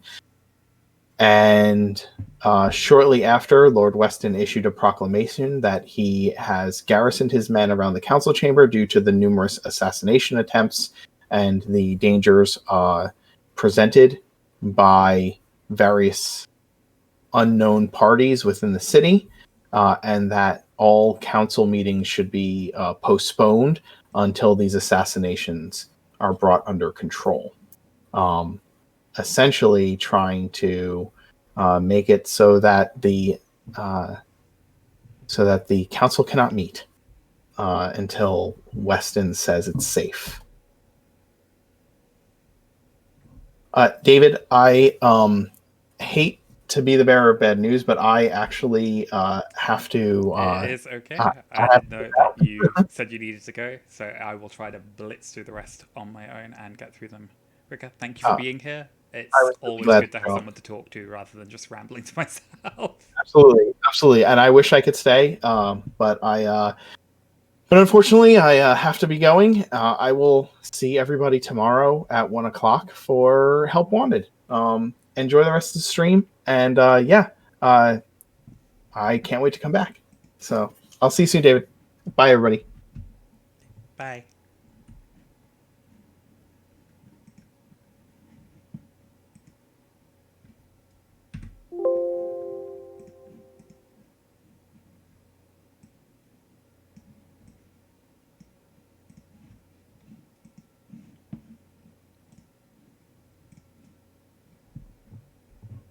Okay, so I will just try to blitz through the rest fairly quickly, just get through them in detail. Fortunately, because we had like a pretty major boss battle in the Tuesday game, I should be able to just speed right through that because a lot of that session ended up being just combat oriented. So I believe last time when we left off, the Tuesday squad were traveling on the road towards Visir's monastery in order to obtain the angel feathers that they required that Sensei Morrison had shown to Visir during a spontaneous astral projection inspired by too much Pinot. Pinot. Uh, While they were on the road, Angus was visited in the night by Lark from the Dance Macabre, delivering a message for one of his past lives from the Harvest Queen of the Fae, and was able to learn from her that both the Feywild Orb and the Spider Silk that they needed could be supplied by them in Ravenreach, and that she could be contacted by sending. So in the morning, Angus sort of told the rest of the group about the encounter that he'd had. The party used the sending stones to contact Trust and notify him that they'd found a couple of the items and just needed to arrange collection for them. Trust responded to Mirth in particular that Ravenreach is not a safe place for tieflings, sort of obliquely referencing the Horned Order. So Mirth used sending for Angus to relay a message to Lark that they would need some time to arrange collection of the items and asked her to keep them safe for them in the meantime. Angus then used his Speak with Dead ability for the second time, the first time being when he learned that he had the ability by accidentally bringing Michael's spirit into himself after they had killed him. This time he was using it deliberately on the hobgoblin that he had killed, in an attempt to glean a little bit of the goblin language in case they encountered more hobgoblins on the road. Basically recognizing that one of his primary skill sets is bullshitting, and it's hard to do that when you don't speak the language. To sort of help patch things up with Serani after the fight they'd had over killing the hobgoblin, Angus sort of trusted Serani to restrain him with his vines while he took the spirit of the dead hobgoblin into his body. The party didn't learn a whole lot they hadn't already known, just got a bit more detail about the drought that had been taking place in the region and I'm trying to remember the name. The Iron... no, that's... Okay, I don't have it here on my notes, but it's the leader of the hobgoblins, the sort of war chief commanding them. Getting back on the road, the party passed through the town of Evelyn that Visir had visited when he first left the monastery and took his sort of long, meandering walk over to Anchor when the game picked up. He had met a druid in the town who was sort of a herbalist and sold healing potions, and so checked in with him about the drought that had been taking place. Wolfer, the druid, was able to confirm that it did not appear to be a natural drought, that there was definitely some kind of supernatural effect at play, and that the drought had started at the lake to the west and spread out from there. Serani was able to sort of commune with nature and recognize that there was a lot of presence of fungus deep underground, and sort of discussed with the party the possibility that this might be Warriga's influence exerting itself. Mirth was very much on the side of, we need to reunite with Luna at the monastery before we do any more investigating of this, because we need to be a united front. So the party sort of focused on that and headed towards the monastery, arrived to find that the monastery was already under attack by a number of fiends that were sort of visibly reminiscent of the ones that they had encountered when they made their foolhardy attempt to burn down Warriga's mushroom and encountered a number of underdark creatures corrupted by her presence, reveling in their mistress's presence. Luna was already in the thick of the fighting, was noticeably fighting without a weapon or her shield, was mostly sort of fighting as a spellcaster, and was fighting alongside one of the masters of the monastery, Sensei Smith. The party rushed to support Luna, and she sort of had a sort of pretty pithy quip about being late. Was able to use Holy Weapon on Angus's crossbow that allowed him to deal some pretty significant damage to the rocks that were flying overhead. So Angus did some damage to one, which was able to finish it off. The second was sort of forced down by a very clever ploy by Mirth with the use of command, and then finished off with Sharp-Eyed and Serani stabbing into it with Dupree's sabers and a flame blade, respectively. And then Visir sort of entered into a sort of synchronized kata routine with Sensei Smith, the pair of them sort of moving fluidly in motion to just punch the last one to death. There wasn't really time for the party to discuss much in detail because Sensei Smith made it clear that the monastery was still under attack, that there were a number of other fiends inside, that some of the masters were focusing on evacuating the younger students, while some of the older students had chosen to fight to defend their home. At this point, it became apparent that basically every member of the party except Luna had a way to get to the top of the monastery where Sensei Morrison was. So Angus and Vasu were both able to run up the wall. So Rani turned into a swarm of spiders and followed after them. Sharpeye used his claws to climb, and Mirth was riding his phantom steed Honesty that was able to just leap and bound up the tower, leaving Luna to just sort of click her heels together to activate her boots of speed and take the long, slow way up through the tower, stopping to sort of fight off smaller, minor fiends and give healing to anybody who needed it. At the top of the monastery, the party found that Sensei Morrison was in his full astral form with his sort of many arms present, fighting against a Marilith. Visir quickly bounded over and was able to land a particularly effective stunning strike on the Marilith that left it open for Sensei Morrison to very quickly incapacitate it. Mirth, meanwhile, had decided to create a new problem with the bowl of commanding water elementals and promptly lost control of it, leaving the water elemental to just rampage around the battlefield. The rest of the party, meanwhile, were fighting against a combination of rocks that were airlifting in Bulazao. There were a pretty significant number of them, with more being dropped in over the course of several rounds. Generally, the party did a pretty good job of staying out of their range, picking them off, teaming up, using flanking against them. And that Surani in particular sort of gave in to the anger that had been building inside of him ever since the encounter with Michael, and just this growing frustration about not understanding how to defend his circle and keep people safe and make sure that what happened to the people of Anchor would never happen again. And so when he was hit and lost concentration on his flame blade, he just reached out and grasped a sort of giant maul off the wall of ceremonial weapons nearby, and just entered into a barbarian rage and started wailing on stuff, and didn't stop until it was just goo and paste on the ground.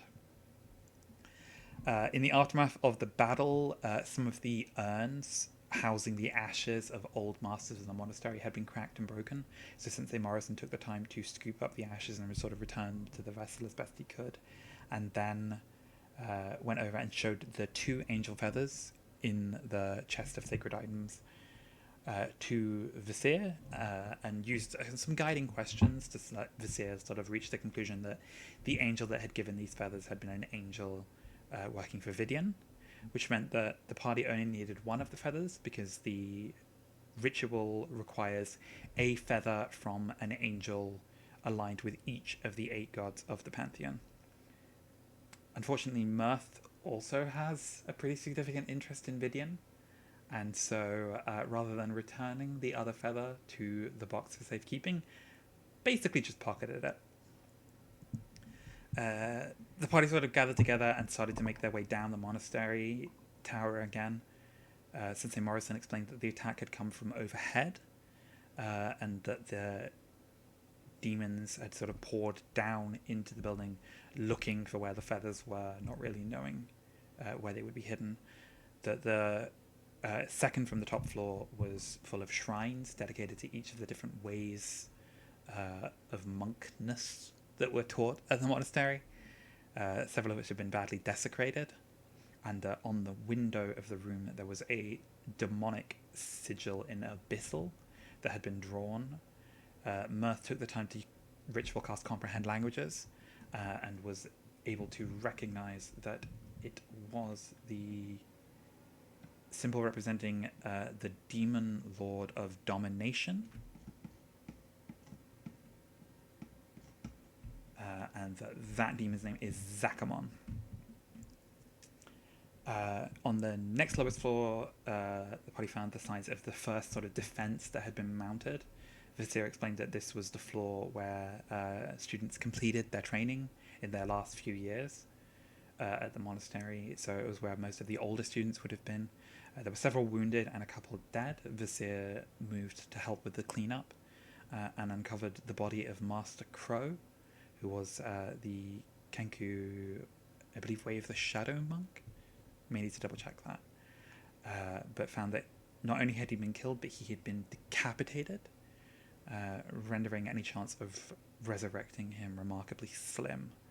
At this moment, Luna burst into the room and sort of locked eyes with Vizier as he grappled with the devastation that had been wrought in the place where he had grown up, and stared down at the body of somebody who was basically family to him. And on that sort of dramatic note, we ended the session. You can almost hear the EastEnders ending theme tune, just dun, dun, dun, dun, dun, dun. So, moving on, we have the Wednesday morning game, Help Wanted. This will be the game that we'll be picking up tomorrow at 1 Eastern Time, if you want to get caught up with it.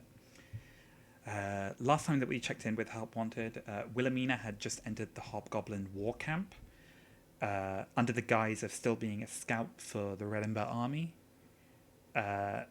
She had recognized that her parents were being held captive in a cave towards the center of the camp, while the rest of the party waited outside, ready to spring their rescue operation. So Kolok instructed that the gems of elemental power they had received from Mayor Pfeiffer should be given to Lucy, who should sneak around to the southern side of the camp, sort of navigate her way towards the rough middle, and use the gems of elemental power to unleash the three elementals trapped within them. A fire elemental, a wind elemental, and an earth elemental, to basically just cause chaos in the camp. Essentially have a kaiju fight and just cause chaos, so that the party could try to slip in amidst the chaos going on and rescue Wilhelm and Rita, Wilhelmina's parents. Wilhelmina, meanwhile, had managed to be granted admission to the officer's tent of the Hobgoblins, and give a report of the situation, sticking mostly to the truth of the situation, that she was currently assigned with tracking down refugees from Odrafell, that she had recently received news that there had been an attack by an elven mage in Redember, and that she was looking for a place to stay for the night and for a new horse. Among the information that she let slip was the news that the defense of Odrafell had been poorly handled. Not defense, the taxation, I guess, is the term they're using, of Odrafell had been mishandled by a mercenary band, and Holbrook asked her if this mercenary band included both a Warforged and a Dragonborn. When she confirmed that it did, he made it clear that he had previous history with the group, and warned her that they might not be what they appear, that they seemed particularly close to Priestess Orica of Ridgefort, much more than a sort of client-employer relationship would suggest.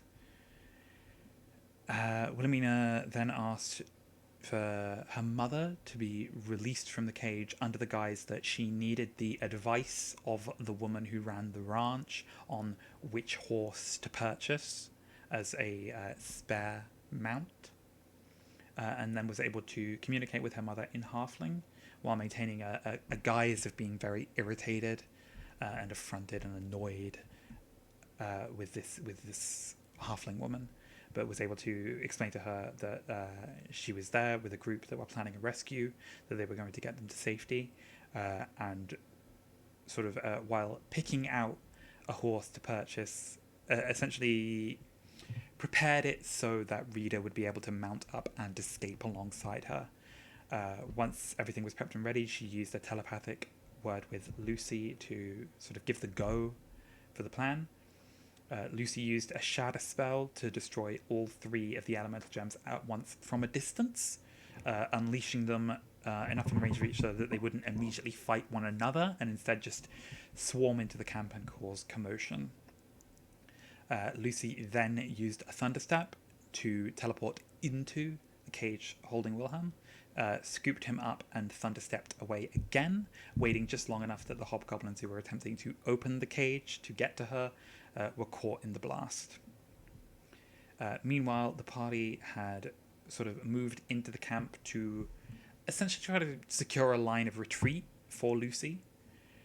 Kolok was mostly fighting from range with his oversized longbow, while Century had used Expeditious Retreat to speed up so that he could close distance with Lucy as quickly as possible and sort of move with her and defend her, and sort of the pair of them working quite excellently as a duo to keep Wilhelm safe.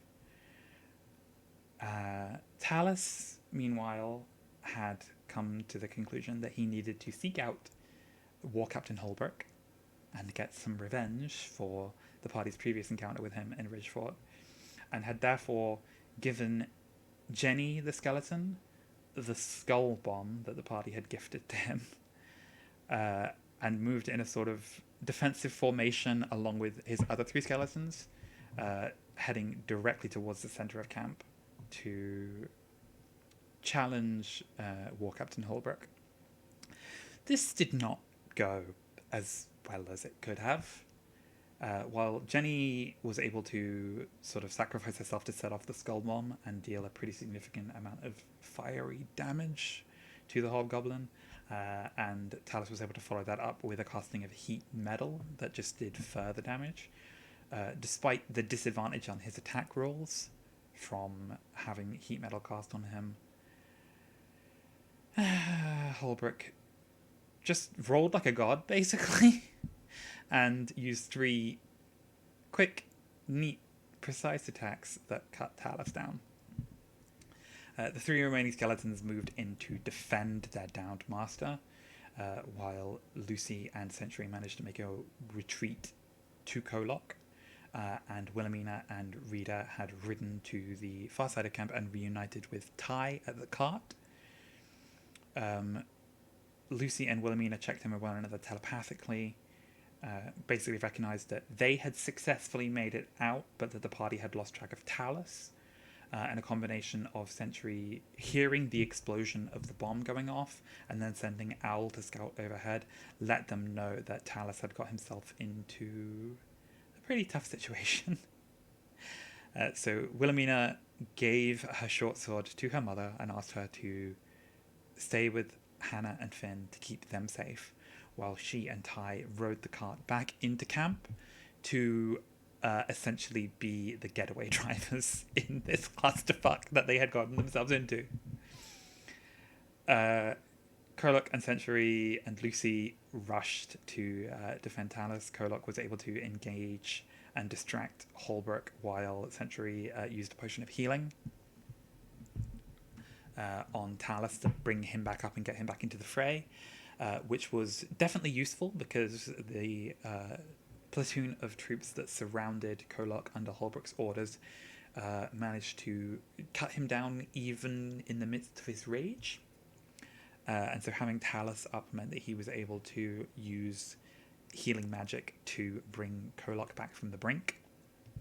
And Kolok at that point activated his bestial form to get his snout and just started chomping on dudes for the HP. Wilhelmina was able to ride up on the back of Cloud and sort of get a pretty decisive moment of like pummeling Cloud's forehooves into Holbrook to like knock him to the ground and just make it clear like they were my parents. You arsehole. Okay, I added that part. I think it's Century was specifically the one who got his revenge on Holbrook by landing the killing blow. And then Talus was very insistent that his 2 remaining skeletons help him to load Holbrook's body onto the back of the cart because he needed his bones.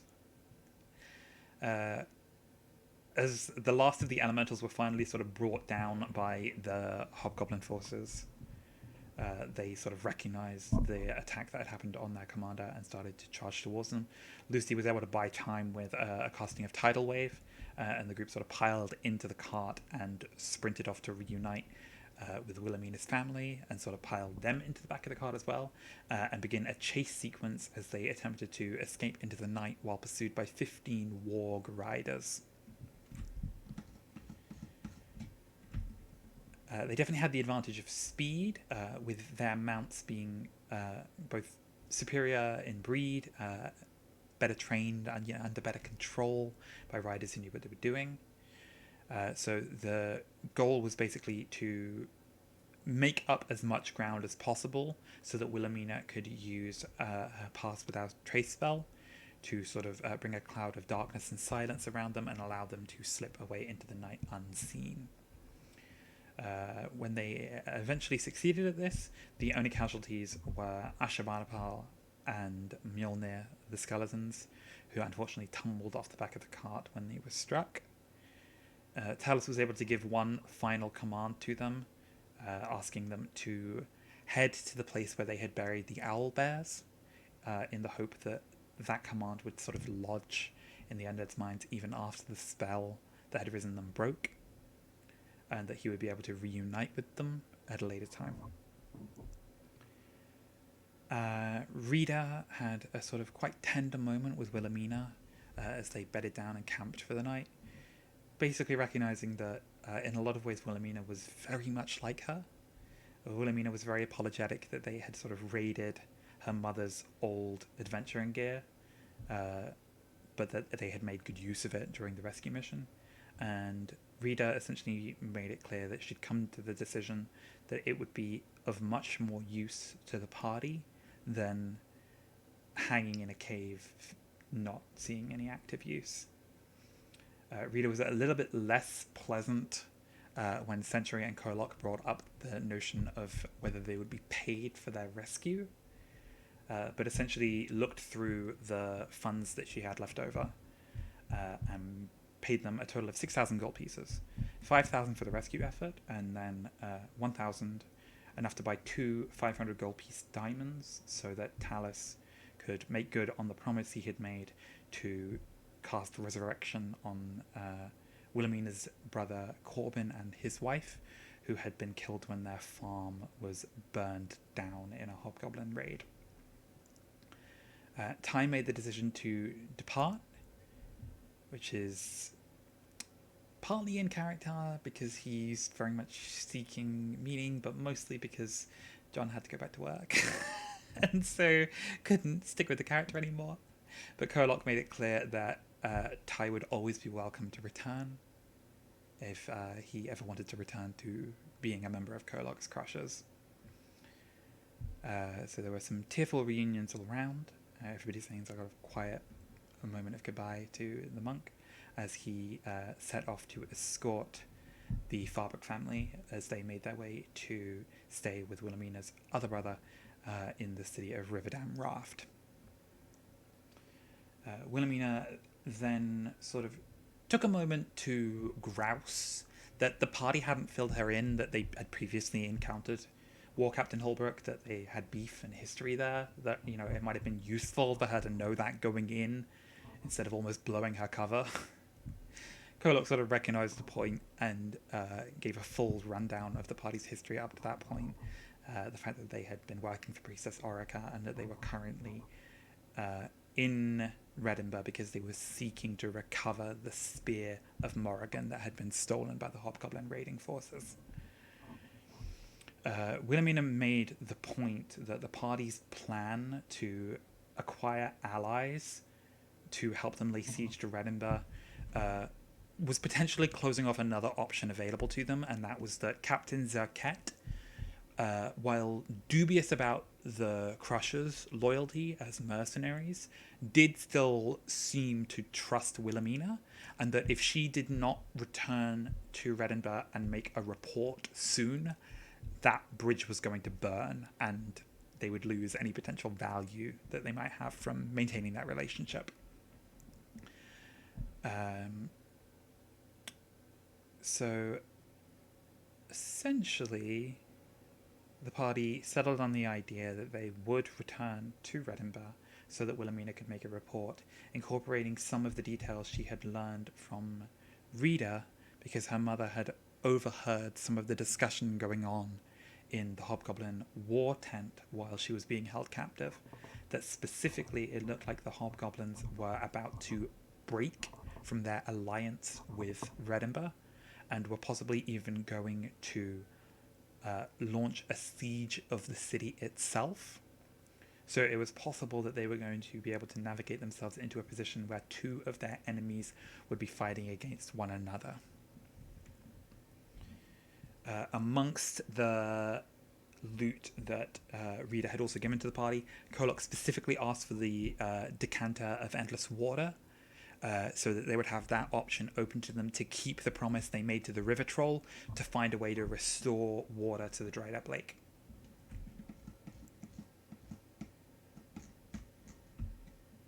And another point that I did forget to mention, but that is particularly relevant, is that as they were fleeing from the Hobgoblin war camp, Kolok used his breath weapon to destroy the supply of food that the camp had, which would only further exacerbate the Hobgoblins' desperate situation and make them that much more likely to turn on Redinburgh in the immediate future.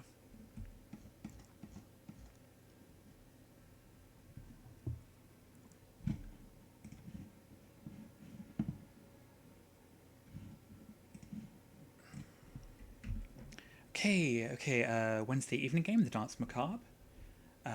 When we last left the Dance Macabre, they had been called into the Feywild by Lark's patron, Queen Mab, to return a favour to the Harvest Queen by delivering a message. That message turned out to be addressed to Merla Smoothhands, but was accepted by Angus when Lark crossed back to the material plane to meet with him, and learned of another party that were aware of the demon threat present in Oregon and already working on a possible solution. The party returned to what was formerly Norlov Manor, and which the party are in the process of coming up with a name for. Beacon Hill, I think, seems to be the one that is winning out at the moment, although Maximilian is still quite insistent on referring to it as Western Manor. The party received a visit from Angelica Fawn, a sort of teenage girl who was one of Lark's students at the fencing academy and has recently been recruited at the dance. She was there ostensibly to deliver letters from Lady Bia that had been delivered to Tymeinster Court for the party, but also asked to speak with Theo, revealing to him that she had encountered one of his early spellbooks and made some progress at learning the contents therein, that she had created a skeleton in a crypt in one of the city's graveyards, and subsequently had no idea what to do about it, and so had sought him out to ask for his help. Theo, recognizing the problem of somebody possibly discovering an undead that had been raised in the city, agreed that he would help with the matter and set out with Angelica to the graveyard. She sort of pestered him and asked many questions about his work and his studies and how he had made progress in the art of necromancy, and very much insinuated that she wanted to be his student.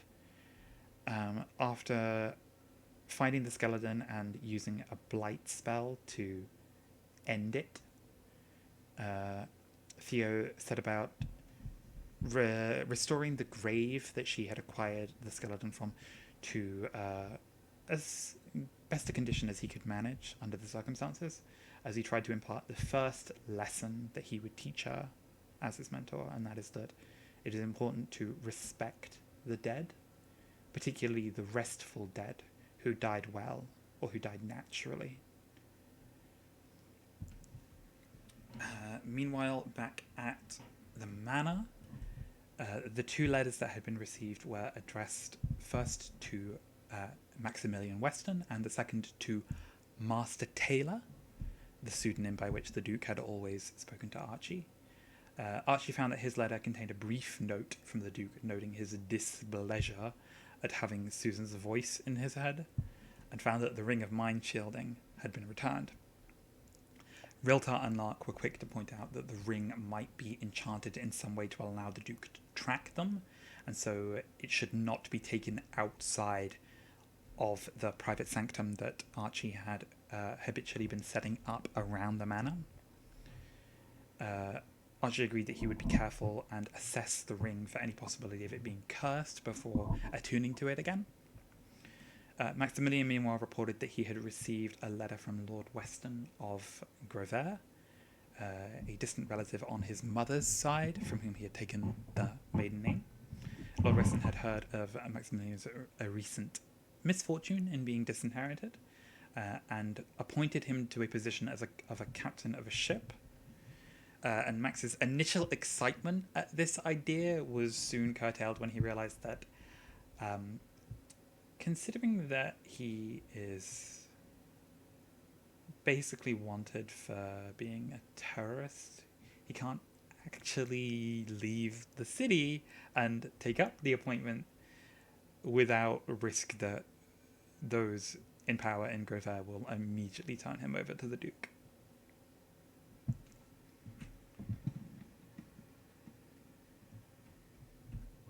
Meanwhile, Lark had sent Piosa to report to Lady Bia and used the voice of the Chainmaster to conduct a conversation over distance. Lark explained that the party had returned from the Feywild after her patron had made a request of her. Lady Bia was a little bit miffed at the notion that her agents of the dance could be called upon at unexpected moments and disappear for an indeterminate length of time while conducting assignments for this mysterious patron of Lark's, and questioned if she would ever have the opportunity to meet said patron. She was also a little bit, I guess, slightly overwhelmed at the prospect that they were now dealing with a situation where demons and fae were involved rather than just beasts and humans that she could understand.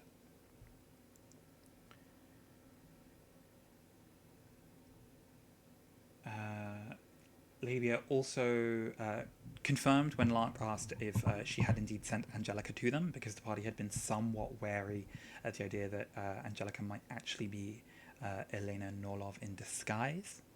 But Lady Bia was able to put those fears mostly to rest, and also gave an instruction that Theo should continue with his research into werewolves as the full moon was rapidly approaching. Max had followed after Theo and Angelica, spying on them in the disguise of one of his many preteen girl personas, but Theo was able to recognize Max by his signature smirk, even in the disguise, and essentially told him to knock it off and stop tailing them. Max said that he had business to conduct and that he would meet them back at the manor later. So Theo and Angelica returned to the manor, while Max went to a neighborhood outside of the city walls known as Three Groves, a sort of quite run-down area, but met with a very fancy gentleman in a back alley who was selling lycanthropy potions. In his disguise as Tabitha, Max purchased one of the potions as a sample and made a promise that if it met their standards, then this seller, who went by the name of Lunaire, would be seeing much business, that they would probably begin with an order of 24 potions and possibly go upwards from there. Max used a combination of disguise self and invisibility to keep an eye on Lunaire for the next 2 hours, observing him making several deals with sort of working class folk who seemed attracted to the potions for the animal strength that they could impart. Back at the manor, Riltar had cooked a meal for everybody, and Angelica joined them, engaging her tutor, Lark, in conversation and seeming quite excited at the prospect that they had coffee, which she didn't get to enjoy particularly often. The excitement over the coffee was actually so extreme that it lowered her defenses enough that Archie was able to cast Detect Thoughts. Uh, as Mark mentioned earlier in the stream with the Felix example before, the problem with Detect Thoughts is that the person knows that you've cast it on them. And so Angelica flatly told Archie that if they wanted to know anything, they could have just asked.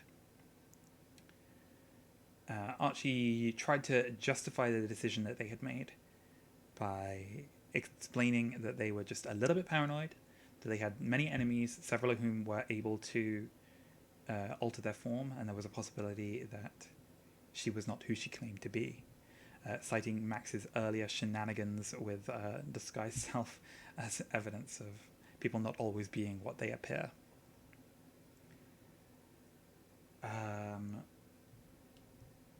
Archie, meanwhile, had also been able to have a joyful reunion with Susan when he finally attuned to the Ring of Mind Shielding, checking in with the ghost and explaining the situation that the Duke had returned the ring to Archie's possession, and that they were currently staying in the old Norlov Manor. A slightly awkward exchange when Susan wondered which bedroom Archie had chosen to take as their own, and had in fact chosen the bedroom that had once belonged to Susan.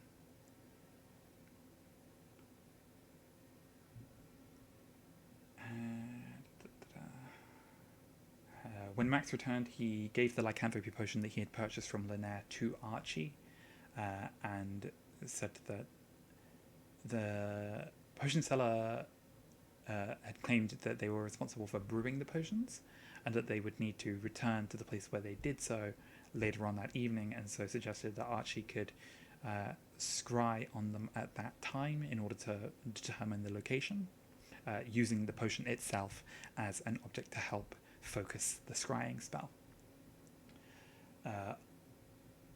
Archie, Lark, and Riltar started to assemble a carriage to head to Tyminster Court, where the crystal ball was being held in Lady Bea's office, while Max went up to rest, having expended most of his spell slots for the day already, and Theo set about conducting research, telling Angelica that she should return to Tyminster Court with the others, and that they would begin more of her lessons at a later time once he'd had time to work out a syllabus, I guess.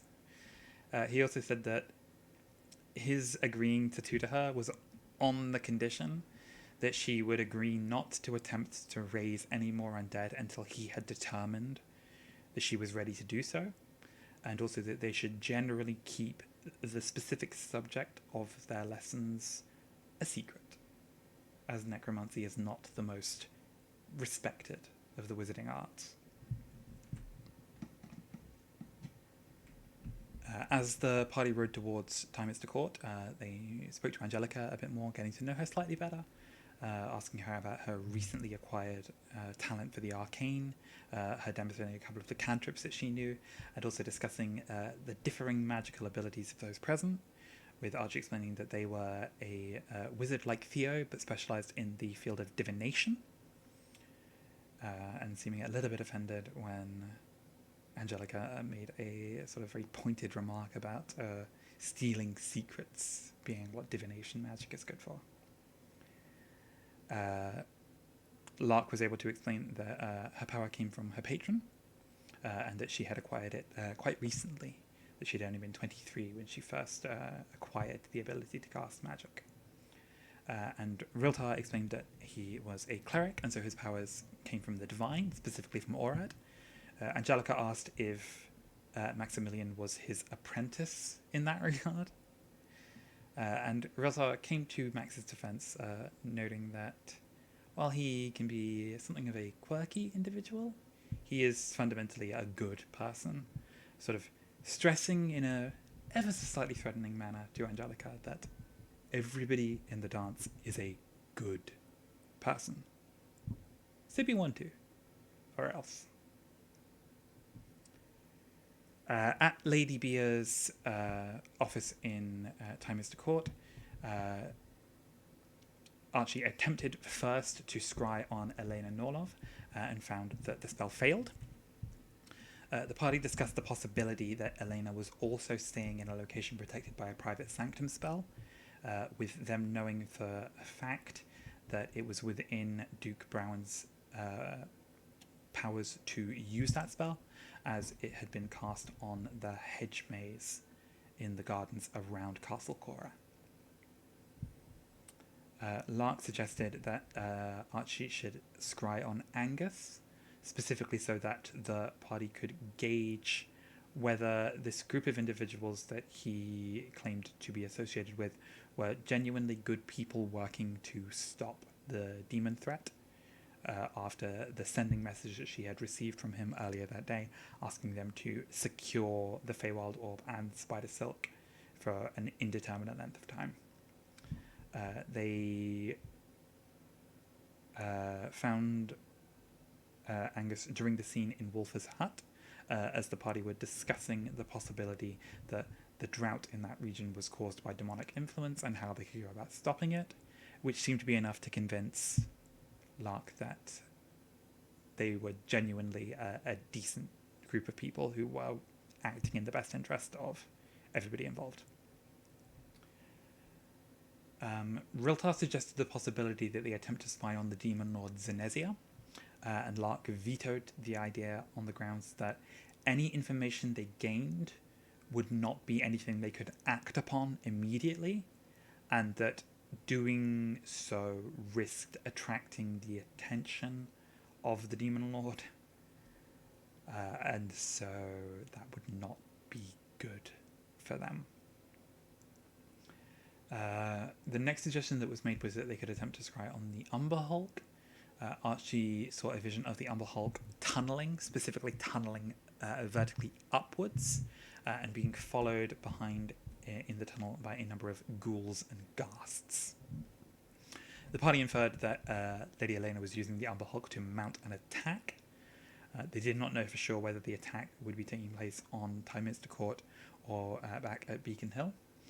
So they notified Lady Bia to have men on guard and ready to defend the grounds, while they returned to the manor in case it was the source of it was the target of the attack. The party arrived in time to see the Umber Hulk erupting up from the ground in the middle of the restored chapel, knocking down one of the outer walls as it burst forth. The party moved to defend the manor, Riltar managing to take the Umber Hulk out of the equation with a well-timed banishment spell, and then sort of held off a number of ghouls and ghasts that ran at him through a combination of reflexes, tough armor, and casting a fireball spell at them to cut them down. Meanwhile, Lark had assumed the appearance of Marco Norlov, the deceased husband of Elena Norlov, and Max joined in with a number of taunts directed at Elena, specifically reminding her that he had been the one to kill her husband, and that he would continue to gloat and make her suffer because she was an evil person, so why did he have to care? Elena attempted to sneak into the grounds invisibly, but Theo had a lantern of revealing that nixed that idea, and the party were able to move into the courtyard to defend against the assault by the vampiress and her minions. Max using a number of defensive spells such as Mirror Image and Theo casting Haste upon him, while Lark used Conjure Woodland Beings to produce 8 pixies to provide an arsenal of useful fey magics in defense of the manor. There were also 3 veterans of the dance who were old associates of Kurt's, and so had a vendetta against Elena Norlov, who was the vampiress who had killed him during the first mission that the party ever went on.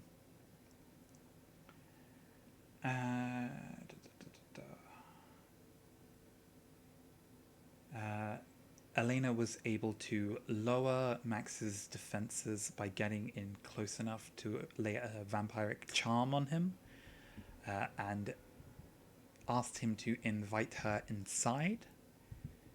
In an interesting twist of fate, because of his adamant insistence, Max invited her into Western Manor, which has potentially set up the possibility for the party to be able to disinvite Elena from the property by more firmly establishing that their home is named Beacon Hill and not Western Manor. Recognizing that Max was under a charm, Lark attempted to defend him by having one of the pixies polymorph him into a cat. The fickle cat version of Max then went scampering off towards the kitchen, and Theo, under the effect of one of the pixie's fly spells, swooped after him to scoop him up. Still incensed by the many insults that had been leveled at her by the particularly irritating paladin sorcerer, Elena charged after him, was able to snatch the cat out of Theo's protective embrace, and sink her fangs into Max the cat's body, because still under the effect of the charm, he accepted it willingly. This started a pretty protracted rules lawyer session in the chat, as we tried to come to the conclusion of, does the vampiric bite kill Max outright because his hit point maximum has been lowered, or does that merely knock him out of polymorph? Specifically, the ruling that ended up being made, the version that the rules seem to adhere to, is that because druids in their wild shape can be killed by a vampire bite, that the same would apply to a person under polymorph. And so Max reverted to his human form, but dropped to the floor stone cold dead. Elena attempted to drag Max's body with her, but the party responded and beat her back, so that Riltar was able to swoop in and use Revivify to save Max from the brink of death.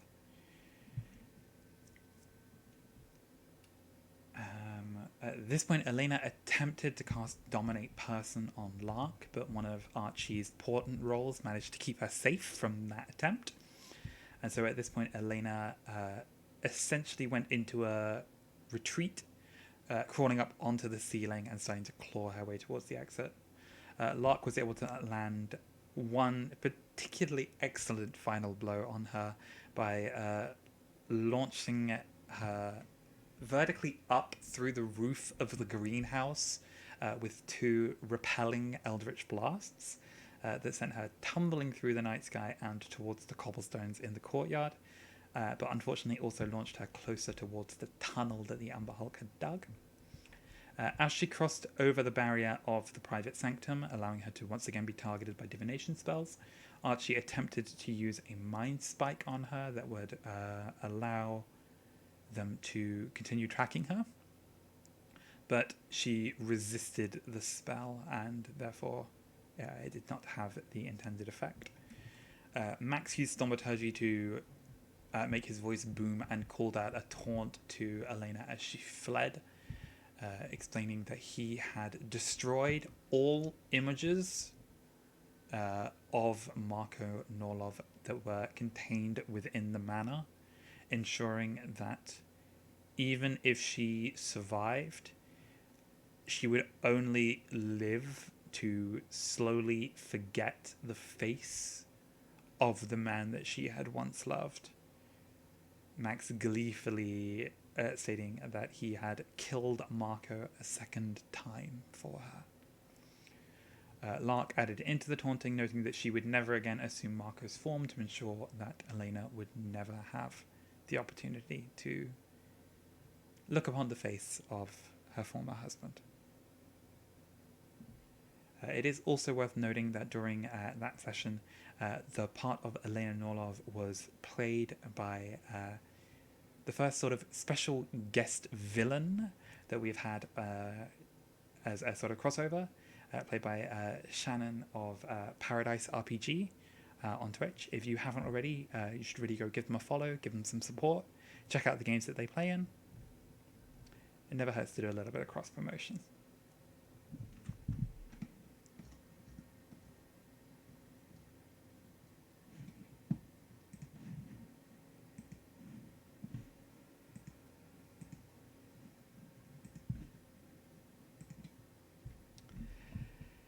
Okay, so one more to get through, one more, and then I can go to bed finally.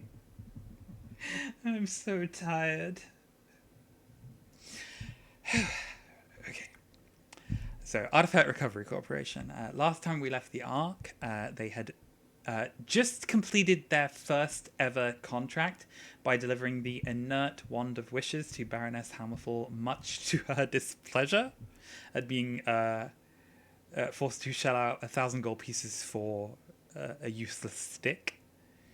The party had then returned to the halls of Wumbleberg to give Pippin's recently acquired grandfather a proper burial.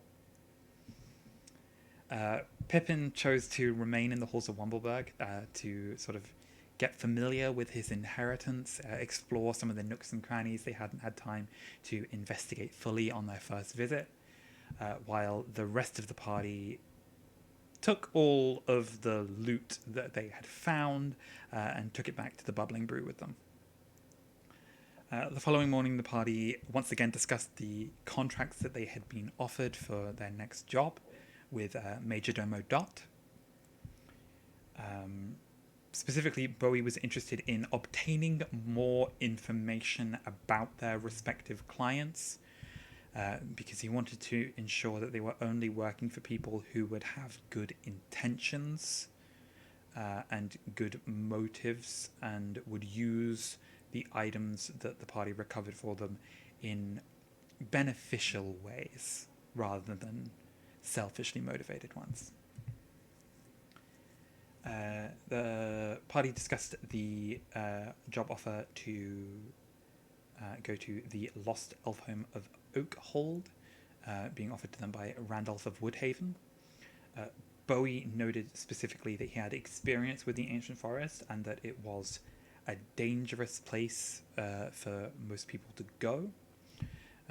Aramil stated that that job in particular appealed to him because he had grown up in Geneva and had never really learned much of elven culture from his parents, and so would appreciate the chance to see a real elf home for the first time. Leon expressed that that particular job appealed to him because there was an offer of half payment up front, but that when it came to the prospect of loot, the mission for Sylvia Nickelkeycutter to go and raid another rock gnome artificer lab would presumably be just as profitable as their venture into the halls of Wumbleberg had been, and they would surely find a lot more valuable items than a bunch of old elven documents in an archive somewhere.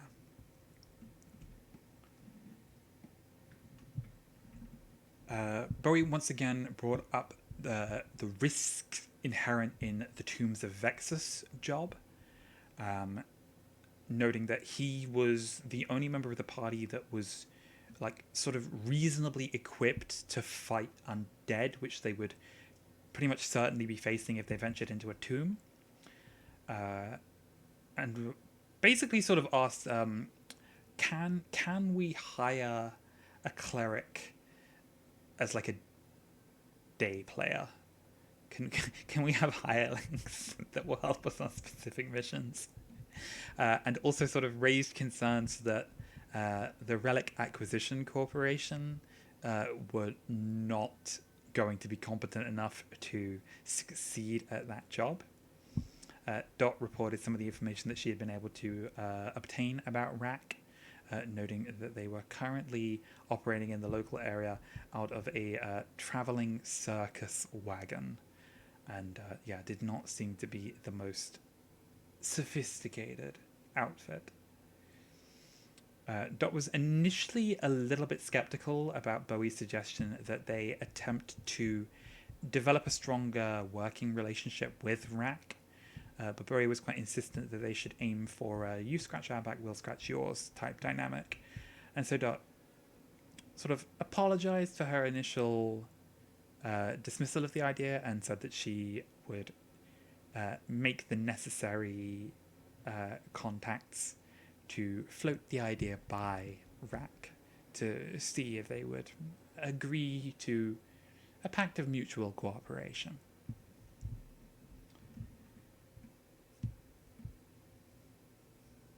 Um, During this point, Dot also noted Pippin's absence, and when she learned that he had chosen to remain in the halls of Wumbleberg to explore it more fully, she raised the question of whether the party would intend to uh, recenter their base of operations to the halls of Wumbleberg, noting that specifically upgrading their premises in such a fashion would result in an increase of their franchise fees, and so it would be a better business decision to delay doing so until they had been able to more firmly and reliably obtain contracts for paid work.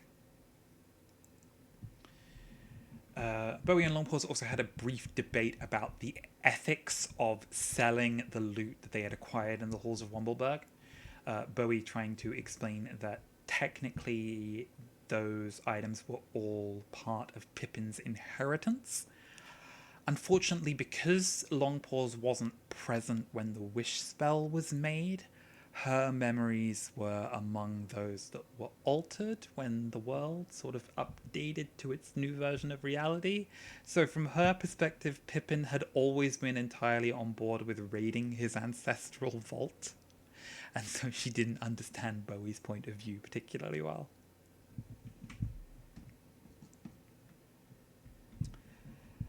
So the party, minus Pippin, went to their first appointment on the outskirts of Deerbluff with Sylvia Nickel Keycutter. Her estate was quite well maintained, and she had a sort of stately two-story manor, which brought up a conversation about everybody's backgrounds and their childhood. Aramil sort of restating his desire to earn a lot of money to help his parents' financial situation, and also that he had several friends back in Geneva who he would like to be able to provide some form of shelter to. Something like a youth club, somewhere where they would be able to go, where the guards wouldn't complain or pester them.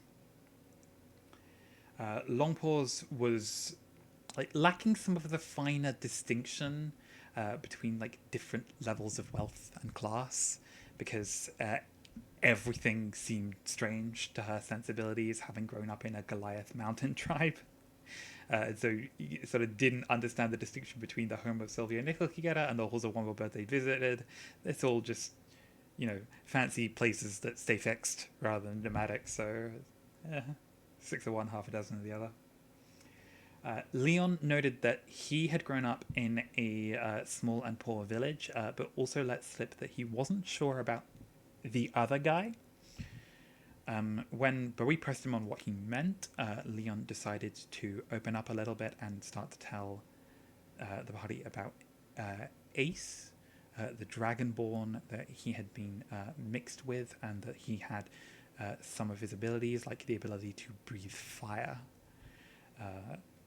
Ace's voice in Leon's head questioned why he was telling them about him, and at that point Leon sort of clammed up and didn't really say any more. And Bowie seemed pretty confused about the whole situation and had basically come to the conclusion that Leon had a twin of some kind who might be showing up at some point.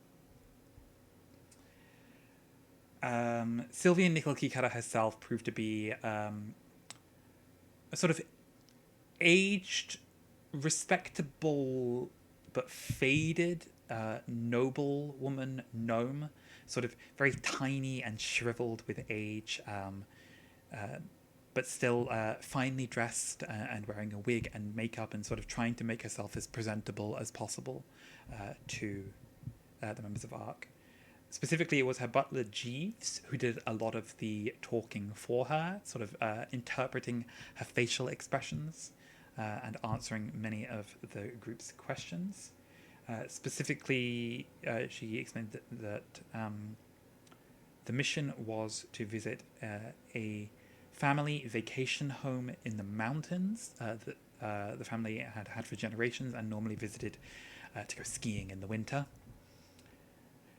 but that she had recently come across her great grandfather's journal that detailed his time working on the Dragon Guard cannon, the ancient weapon that sits atop Dragon Guard Keep. And the journal details a hidden lab on the premises of that vacation home that she believed there might be either schematics or components that would allow artificers in the modern day to better understand the weapon and possibly even bring it back into a working condition. Longpaw's sort of settling into the position of Horde's person really took charge of discussing the financials of the situation. They learned that they were going to be offered a minimum payment of 2,000 gold pieces, but there was a possibility of an increase on that for any items of value that were recovered. They would have a 20% finder's fee on any items of value. Longpaw's pressed on whether part of their payment might be items of particular interest to them that were obtained, but the lady Nickel Kikara explained that all items would be returned to her possession, assessed by a family solicitor, and that if they deemed an item was of no significant note and worth, then it was possible that she would give it as part of the payment to ARC for services rendered.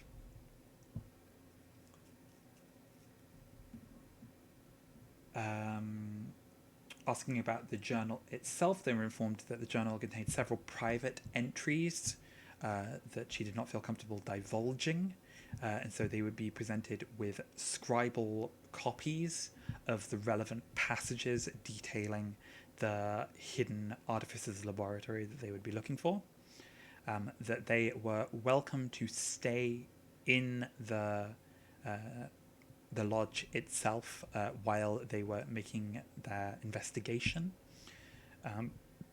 but that they should strive to avoid any property damage because it was still a vacation home that the family made use of in the winter months.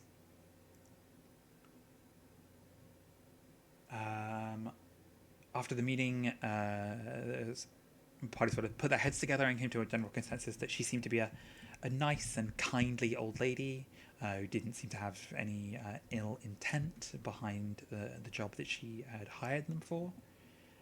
And specifically, that if there was a possibility of restoring the Dragon Guard cannon to working condition, that might be beneficial to sort of public safety and order.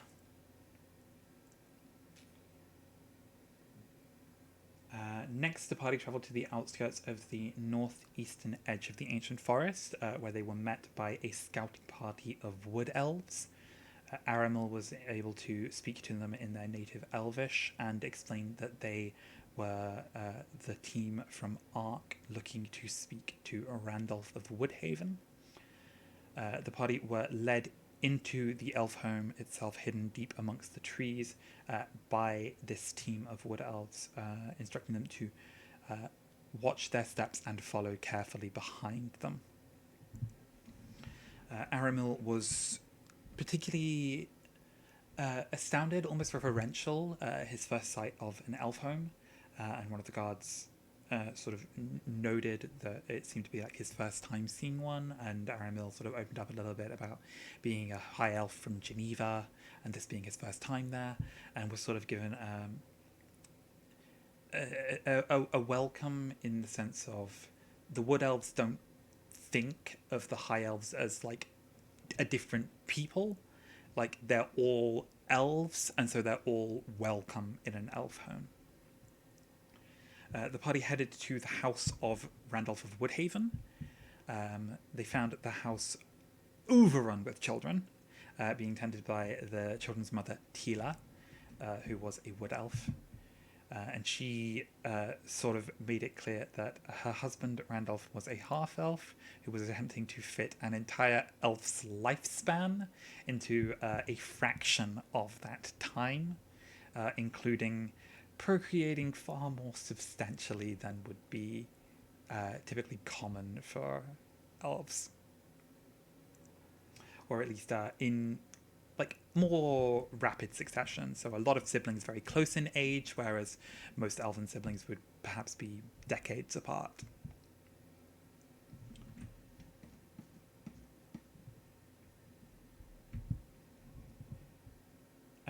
Randolph explained that he had been told stories of Oakhold by his mother, and when she had died, he had been left several documents in her estate, some blueprints, maps, and relevant information about the lost elf home of Oakhold itself. Bowie noted that the job offer that they had been given mentioned that Randolph wanted them to specifically try to retrieve a book on infernal hierarchies by Merwin. And the party had discussed who Merwin was, recognizing him as a famed human arch wizard and advisor to the Valkyrian Empire. And Bowie noted his confusion that elves would be interested in anything that was written by a human.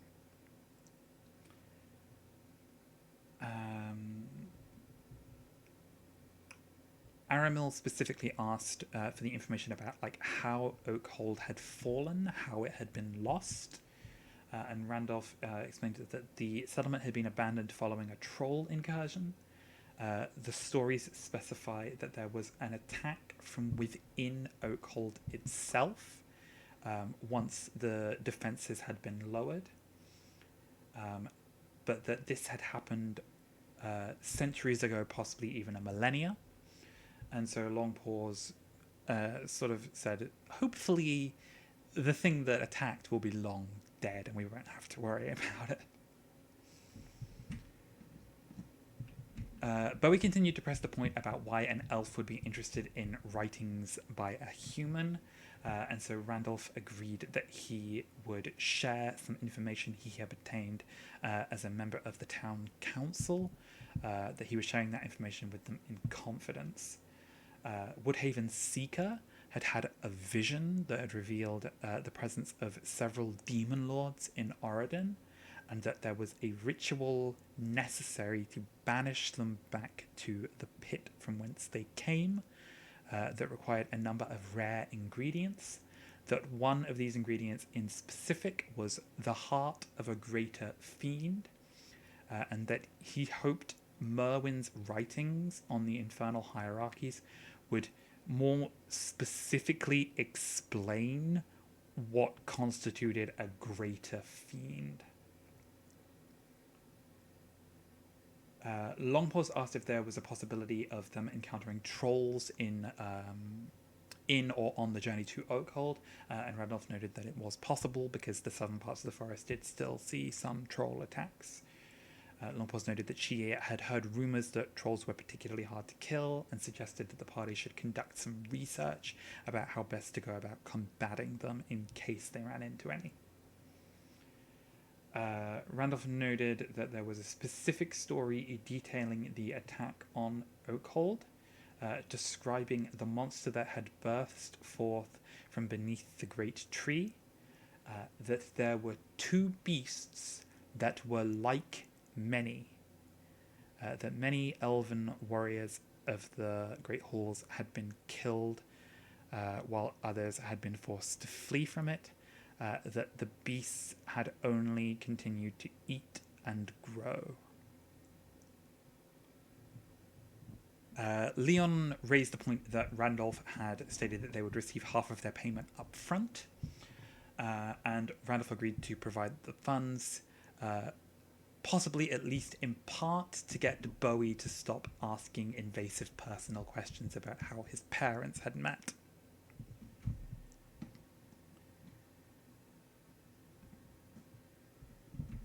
As the party returned outside, Aramil took a moment outside the temple of Nadara, feeling a moment of connection to his heritage in a way that he had never experienced before. He asked the party if it would be okay for him to remain in Woodhaven for the next couple of days while they returned to the Bubbling Brew and organized the logistics of their journey, stopping back in Woodhaven to pick him up before they set off for Oakhold itself. Longpaws readily agreed and suggested that since he was an elf and therefore welcome in the city, he would be admitted to the Woodhaven Library and be able to conduct some of the research into trolls that she had suggested they make, since the elves would have a lot of experience in combating them. Before they left, Aramil opened a covert telepathic bond with Bowie and just sort of hesitantly asked him if Bowie knew of a reason why Aramil's parents would not have taught him about his cultural heritage. And Bowie reasoned that the Wood Elves can be kind of isolationist, and used the example that they seemed to be wanting to deal with the threat of demons internally, and were not sharing the threat that they had foreseen with anybody else, or seeking an alliance with the human forces that might be able to help them. He suggested that Aramel's parents might have disapproved of this sort of very insular behavior, and that it didn't necessarily have to be anything malicious. He also advised Aramil to remember to stay in touch with who he was as an individual, and not risk losing himself in this swamp of his newly discovered cultural heritage. So Aramil sort of reconfirmed with one of the guards that he was welcome to go anywhere in the city and that he wasn't going to be sort of violating any taboo. He headed into the temple and spoke to the priest there, explaining that he was a high elf from Geneva, looking to understand more about his people. The priest advised that if he was seeking knowledge, he should seek the Eye of Vidian in the town library. As Bowie, Leon, and Longpaws headed back to the Bubbling Brew, Bowie once again voiced his opinion that Randolph was not telling them the full story, and that it did not sit right with him that the elves were seeking knowledge from a human. Longpaw suggested that they should check with Pippin, who was definitely the most academically inclined of their group and would perhaps know more about the history of Merwin in specific. Meanwhile, back in the halls of Wombleburg, Pippin had been spending time studying the traps, finding that they recognized him as the heir to the laboratory, and so did not respond aggressively towards him, would not activate upon him. He was also able to repair the shield guardian that they had encountered, bringing it up and getting it into working order, and toying around with giving it some instructions, having to use a grease spell in order to get it to fit through some of the more narrow passageways in a laboratory that had been built for gnome-sized individuals primarily.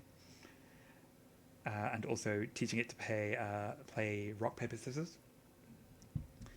He also encountered a room full of what appeared to be batteries, one of which in particular seemed to contain some kind of lightning elemental spirit that seemed quite angry. He sort of backed away from that one quite quickly. And in another room, he found a telescope pointed towards the sky. It was being manned by several constructs in the shape of gnomes that were maintaining and operating the telescope according to his instructions.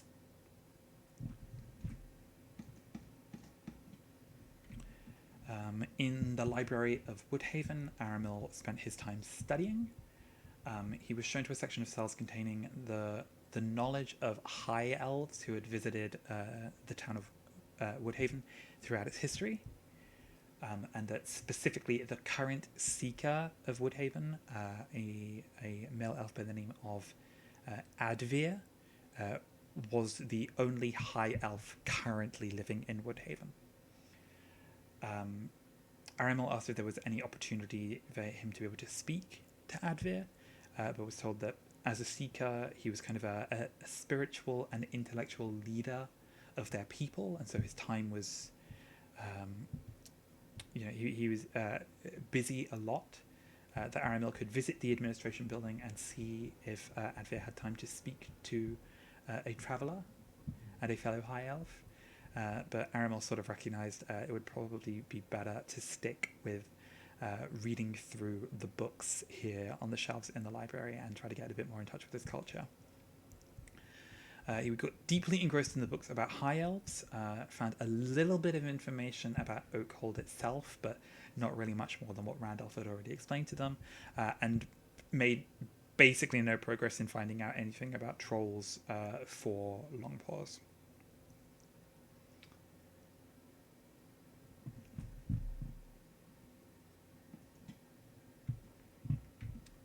Longpaws, Bowie, and Leon, back at the Bubbling Brew, reported the interviews that they had conducted and their agreement to take the jobs to Dot, and then set off to the halls of Wombleberg to fetch Pippin. During the conversation as they travelled, Bowie opened up a little bit more about his family in specific, and the fact that when the satyrs had crossed over into Oregon from the Feywild, it had affected the way that they reproduced. Whereas back in the Feywild, sheer lust was enough to power the reproductive process. It was now only possible for satyrs to have children when they were with somebody that they genuinely loved, and that this had caused a pretty sharp decline in the satyr population in the generations since they had first arrived in Oregon. Longpaws suggested that because Bowie had made it clear that he did not even know of any other satyrs outside of his immediate family, Longpaws suggested that he could consider having some half satyr children by finding a human or dwarf or elf or gnome or halfling or any other kind of woman who he could genuinely fall in love with and be able to have children with them. She also opened up a little bit about some of her own dating problems, specifically the fact that her social anxiety makes it very hard to speak around guys.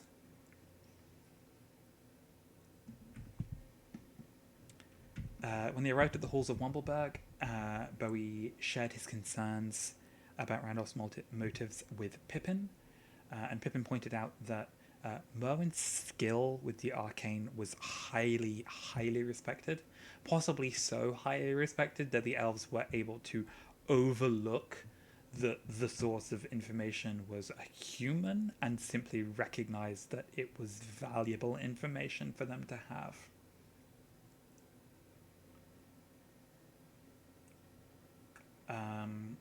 Bowie raised the point that they couldn't be sure that Randolph didn't want the book to learn how to summon demons. And Pippin suggested essentially taking the same protocol that they had with the Wand of Wishes, by focusing first and foremost on obtaining the item, and then deciding and debating whether they could trust the person who had hired them with having ownership of it. Longpaws also pointed out that Randolph's stated purpose for wanting the book was to banish demons already present in the world, which did seem like a generally pretty good thing to want. Longpaws made use of the potion dispenser to stock up on healing potions ahead of the journey that the party would be making. Pippin had also spent some time studying the machine and figured out that by adjusting the ratio of the 3 different fluids that could be dispensed, it was possible to mix all manner of potions, many recipes of which he had not yet had time to discover, but specifically by slightly adjusting the ratio of the blue and red fluids, it was possible to produce a potion of greater healing in addition to potions of regular healing. Pippin also took notice of Aramil's absence and didn't take it particularly well when the party explained that Aramil had chosen to remain behind in Woodhaven. Pippin sort of objecting to their young charge being left essentially by himself. Bowie tried to reassure him that Aramil was getting in touch with his roots and that he was entirely safe surrounded by wood elves who saw him as a friend and would ensure that he stayed safe. Pippin sort of had a moment of crisis, of questioning his ability to be the leader of this ARC team, noting that he should have gone to Woodhaven with them, that he should not have remained here in the halls, that he should have been present, and sort of set off on the Shield Guardian to head back to the Bubbling Brew, fully intending to mount up on Biscuit and head directly to Woodhaven to retrieve Aramel as quickly as possible. Leon and Longpaws remained at the Bubbling Brew and discussed the logistics of the supplies that they would need to requisition for the journey they would be making, first to Oakhold, and then to Drakengard Keep, and then back. Dot seemed to take notice of the fact that Longpaws was a little bit hesitant, a little bit unsure of what choices she should be making, and sort of gave a few informed opinions about things that she would take with her if this were her mission, in order to sort of gently coach the newbie Horde's master through the process. Meanwhile, Bowie had followed along behind Pippin as he set off on the path, and was finally able to convince him to stop at the side of the road and camp for the night by pointing out that it was incredibly foolhardy to head into the ancient forest at night.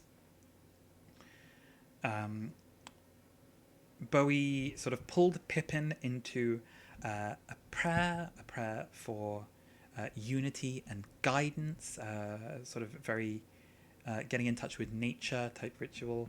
And Pippin noted that he didn't really feel any presence of the divine, but Bowie's sheer determination to reassure him, to make him feel better, and to back him up sort of affirmed how seriously Bowie takes their friendship, and that was enough to make Pippin feel quite a bit better. Longpaws and Leon caught up to them in the cart with the supplies that they had requisitioned, and the party set off for Woodhaven again the following morning. Aramil had been undergoing his trance beside the priest in the grove beneath the tree in the temple of Nadara, sort of trying to get in touch with the god of nature, the god of the elven people.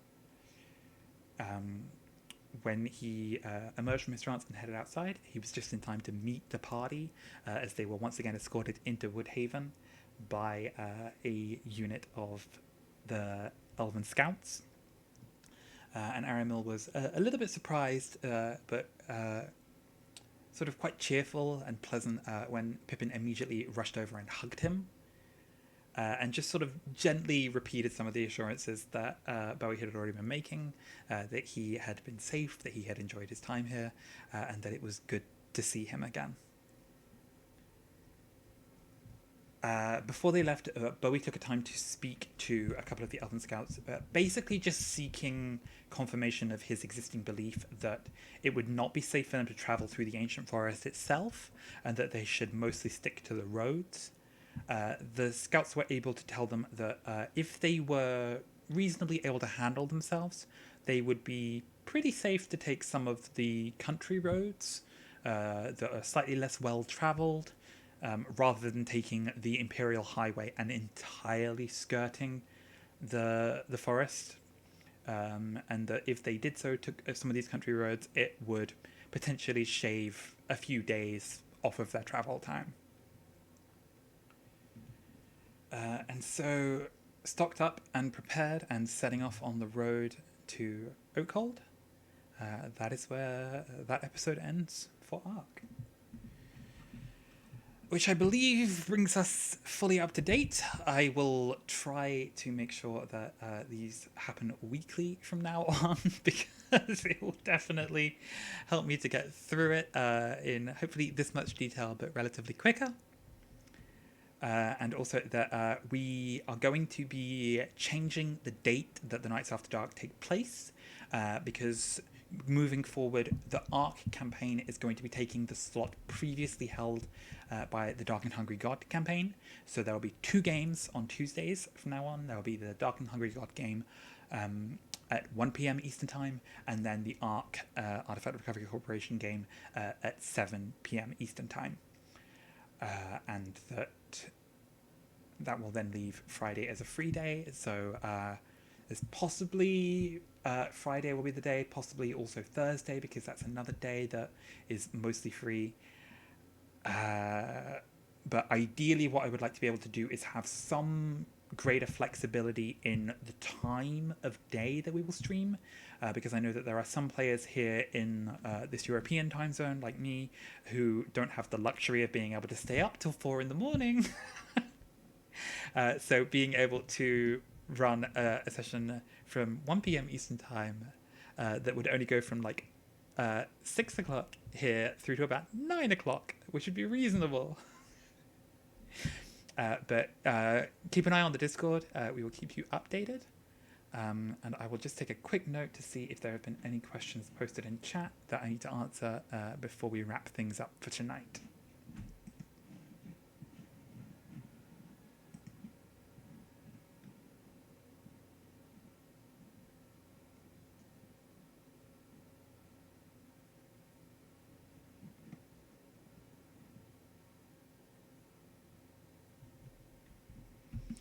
Okay, so generally just looks like got some pretty decent comments. Thank you once again, everybody, for being here. I hope that this has been helpful for anybody who's just trying to catch up on streams that they have missed. I know that I have been having to catch a lot of the streams on the VOD for the past week because my sleep pattern has been all over the place. Hopefully I'm going to get that fixed starting tonight. But yeah, thank you for being here, everyone. And I shall see you again on the next episode of Nights After Dark, whenever that will be. Once again, keep an eye on the Discord. We will keep you posted.